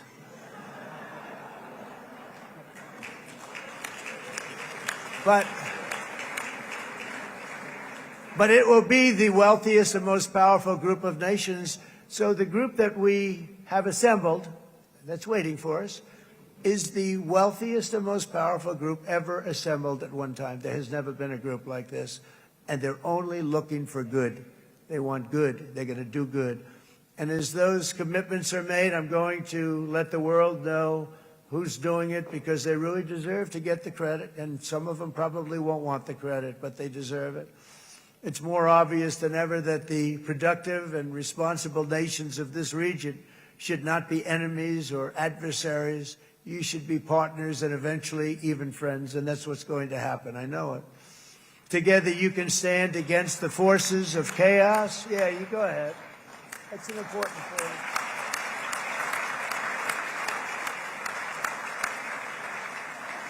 Because you can stand against the forces of chaos that threatened all of your interests, and it's always a big threat, and unleash incredible prosperity and opportunity for all the people of these lands, and that's what's going to happen. You're going to unleash numbers and success, the likes of which Israel has never been able to think of, because you're so firm, and you should be, and you've done the right thing in defending yourself. You're not going to have to worry so much about it. You've won, and now you can build, and you can do things that you never even thought possible. When you put that genius into doing something else, it's going to be something it's going to be a miracle. The miracle in the desert, it's going to be amazing. And it already is in a true sense. But it'll be wonderful when you can spend time thinking about other than war and defense and offense also. To that end, it's my firm hope and dream, frankly, that together the Abraham Accords will turn out to be everything that we thought they would. Those 4 countries were very, very brave in doing it. They did it at a very early point, and every single one of them benefits unbelievably financially. And if you noticed, even in this bad period that we just went through, they all remained a member of the Abraham Accords. They've done unbelievably well. And you know who you are, and I want to thank you. And they've stayed because of loyalty, but they've also stayed because it was really good business. They've made a lot of money being members, and you're going to all, I hope that every one of the countries that we're seeking, Jared, I hope they join quickly. No games, no nothing. Just join, get it. It's going to be a great peacemaker. It's really going to bring it together beyond anybody's wildest dream. So instead of building fortresses to keep enemies at bay, the nations of this region should be building infrastructure to weave your commerce closer together, because you've got to compete with the big world out there in commerce now. It's a different kind of competition. Instead of making weapons and missiles, the wealth of this region should flow to schools and medicine, industry, and frankly, the new hot thing, artificial intelligence. It's a lot of intelligence you're going to have to be throwing off to pay back these sums of money that they're doing. But that's really the hot one. And I might say that the United States, a year ago, was a dead country. I say it to people. I heard it first from the King of Saudi Arabia. I then heard it from UAE. I heard it from Qatar. I heard it from many other countries. A year ago, the United States of America was a dead country. Now it's the hottest country anywhere in the world. It is the hottest. There's no question about it.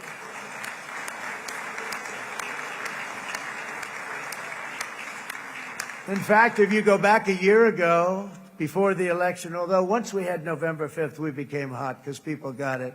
I would say November 5th was a time that we became really hot.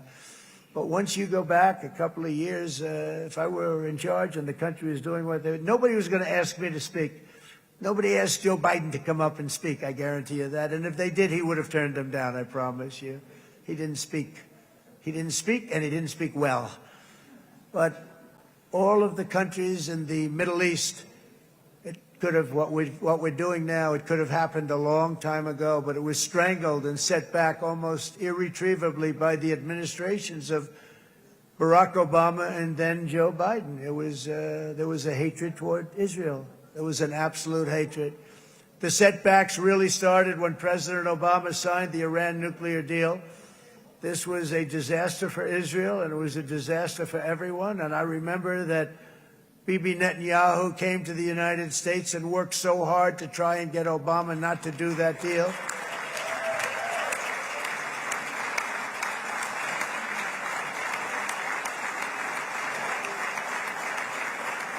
He worked so hard.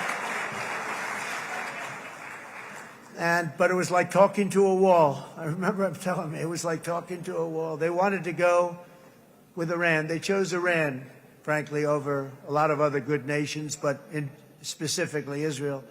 And that was the beginning of a very bad period of time. You had Obama go out, and the Iran nuclear deal turned out to be a disaster. And by the way, I terminated the Iran nuclear deal, and I was very proud to do it.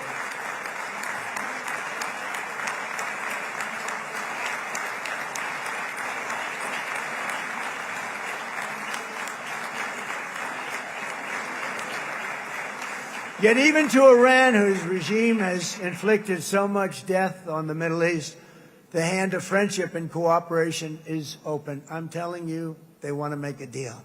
That's all I do in my life. I make deals. I'm good at it. I've always been good at it. And I know when they want. Even if they said, we don't want to make a deal, I can tell you they want to make a deal. All right, they do. They want to make a deal, and we're going to see if we can do something, because this is crazy what's happening, and we're not going to have this anymore. Neither the United States nor Israel bear the people of Iran any hostility. We merely want to live in peace. We don't want any looming threats over our heads, and we don't want to even think in terms of nuclear destruction. It's not going to happen, never will happen. There's nothing that would do more good for this part of the world than for Iran's leaders to renounce terror, stop threatening their neighbors, quit funding their militant proxies, and finally recognize Israel's right to existence. They have to do that. They have to do that. And to Iran, and as you know, this is not said out of weakness. There's no weakness. But I'm going to say this, that we are ready when you are, and it will be the best decision that Iran has ever made. And it's going to happen. It's going to happen. And they're good people. I know a lot of Iranians in the United States. They're good people, smart, hardworking people. They don't want to see what's happened to their country. The story of fierce Israeli resolve and triumph since October 7th should be proof to the entire world that those who seek to destroy this nation are doomed to bitter failure. The state of Israel is strong, and it will live and thrive forever.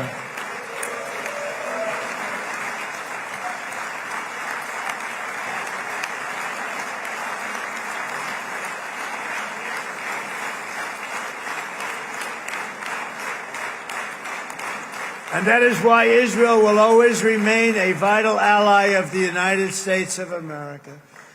Israelis share our values, field one of the world's most powerful militaries. You really do. You have an amazing, what a job you've done. And have one of the most innovative economies on earth. Those are just a few of the reasons why I'm proud to be the best friend that Israel has ever had. And they all say it in the White House. They all say it. I guess it's true because everybody says it, baby. You said it today. Thank you. But as president, I terminated the disastrous Iran nuclear deal, and ultimately I terminated Iran's nuclear program with things called B-2 bombers. It was swift, and it was accurate, and it was a military beauty. I authorized the spending of billions of dollars, which went to Israel's defense, as you know. And after years of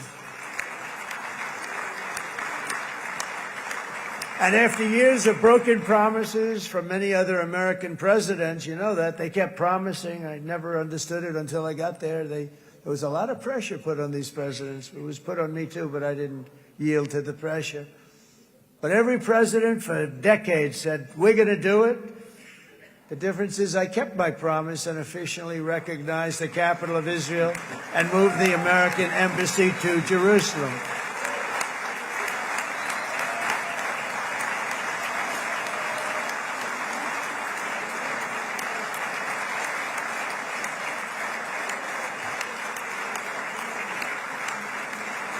Isn't that right, Miriam? Look at Miriam. She's back there. Stand up, Miriam. Stand up.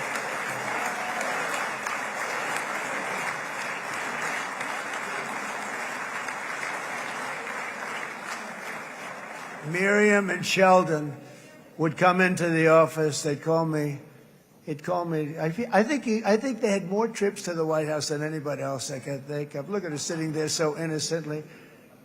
She's got $60 billion in the bank, $60 billion. And I think she's saying no more. And she loves Israel, but she loves it, and they would come in, and her husband was a very aggressive man, but I loved him. He was a very aggressive, very supportive of me. And he'd call up, can I come over and see you?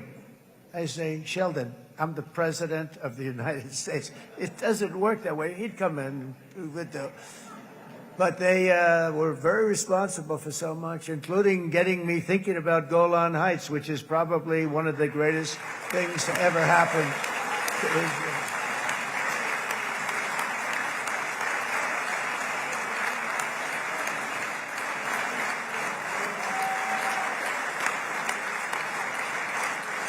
Miriam, stand up, please.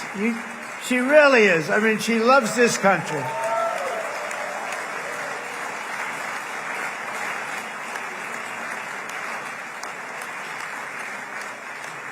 She loves this country. Her and her husband are so incredible. We miss him so dearly. But I actually asked her, I'm going to get her in trouble with this, but I actually asked her once, I said, so Miriam, I know you love Israel. What do you love more, the United States or Israel? She refused to answer. That might mean Israel, I must say. We love you. Thank you, darling, for being here. That's a great honor. Great honor. She's a wonderful woman. She is a great woman. I've always stood for the people of this community, and I always will. I'll always be with you. I'm always going to be with you. I guess maybe something could happen to change my mind. Somebody that's really stupid gets into office and wants to do really bad things, but that's about it. We don't think we're going to have that happen. I hope we're not going to have that happen. And this man is a good man right here. These two men are good men right here.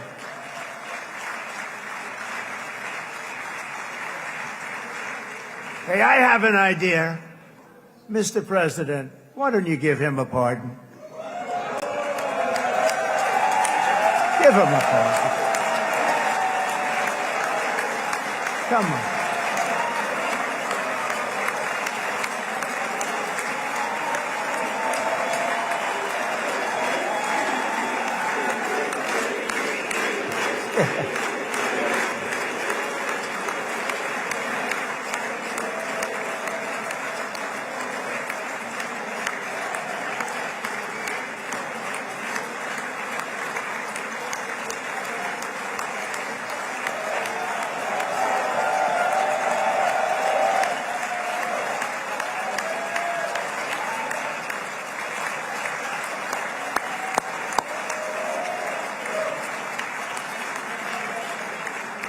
By the way, that was not in the speech, as you probably know.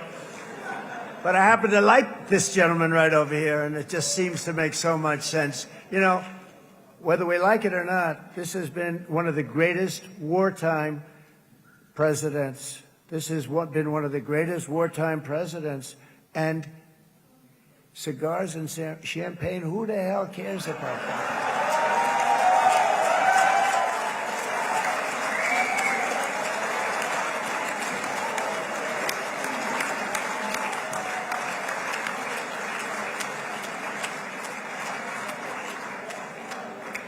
All right, enough controversy for the day, right?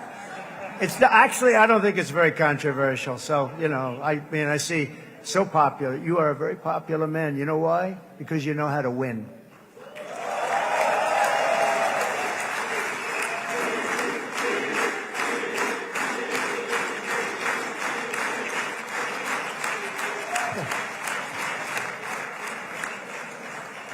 Over the past 2 years, I've met many of the families of the Israelis taken hostage and those that were taken hostage. Unbelievable. I've looked into their eyes. I've seen the worst nightmares of their suffering, but I've also seen something else, the beautiful love of the people, the love of people, frankly, that hold things together, the love that gives you the courage to carry on through thousands of years of persecution and repression and to emerge with the heart of David.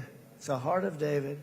It's that love that's defeated the enemies of civilization, built this incredible country and this unbelievable economy, and forged one of the great democracies of the world. That is why it's a true honor to stand here today and address this assembly in your ancient and eternal now capital, Jerusalem. I'm proud to have helped in that regard. This city and this nation stand as living proof that a much brighter future for this entire region is truly within our grasp. For thousands of years, Jerusalem has been a home to Christians, Jews, Muslims, and people of all ethnicities and creeds. This is the holy center of the world's three great Abrahamic faiths. I like that too. Adorned, it's the first time I've seen that word in a while. Adorned with their sacred sites and alive with their pilgrims and visitors from every corner of the globe. But here between the Western Wall, the Temple Mount, and the hill called Calvary, people of every faith and background live, work, pray, serve, and raise their families side by side, and they do it with love. This example is just one of the modern miracles that Israel has given to the world. And just in closing, the leaders in this chamber know better than anyone else the challenges of this harmony, and it's been easily won. No, it hasn't. It has not been. It's been so tough. But it has been, some say, a miracle. What you've done is a miracle. Look at your size. Look at your chances when it all started. And if you think about it, you are safer today, stronger today, and more respected today than at any time in the history of Israel. Think of it. People used to say it wouldn't exist. They don't say that anymore, do they? Yet if safety, security, and coexistence can thrive here in the winding alleys and ancient paths of Jerusalem, then surely peace and respect can flourish among the nations of the broader Middle East. The God who once dwelled among his people in this city still calls us, in the words of Scripture, the turn from evil and do good, to seek peace and pursue it. So he still whispers truth into the hills and knolls and valleys of his magnificent creation, and he still writes hope into the hearts of his children all over the world. And that is why even after 3,000 years of pain and conflict, the people of Israel have never given up from the threats of Zionism, from all sorts of threats. You want the promise of Zion. You want the promise of success and hope and love and God. And the people of America have never lost faith in the promise of a great and blessed future for all of us. From the very first day that modern Israel was founded, we have stood together through thick and thin of setbacks, and through victory and defeat, through glory and heartache. We have built industries together. We have made discoveries together. We have confronted evil together, and we have waged war together, and perhaps, most beautifully of all, we have made peace together. And this week, against all odds, we have done the impossible and brought our hostages home.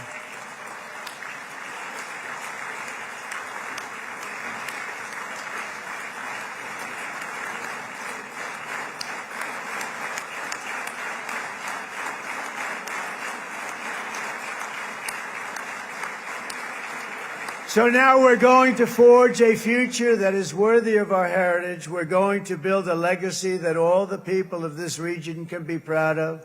New bonds of friendship, cooperation, and commerce will join Tel Aviv to Dubai, Haifa to Beirut, Jerusalem to Damascus, and from Israel to Egypt, from Saudi Arabia to Qatar, from India to Pakistan, from Indonesia to Iraq, from Syria to Bahrain, Turkey to Jordan, the United Arab Emirates to Oman, and Armenia to Azerbaijan, another war that I just settled.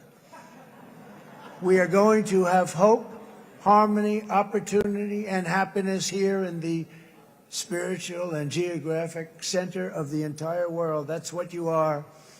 Israel, America, and all of the nations of the Middle East will soon be safer, stronger, greater, and more prosperous than ever before.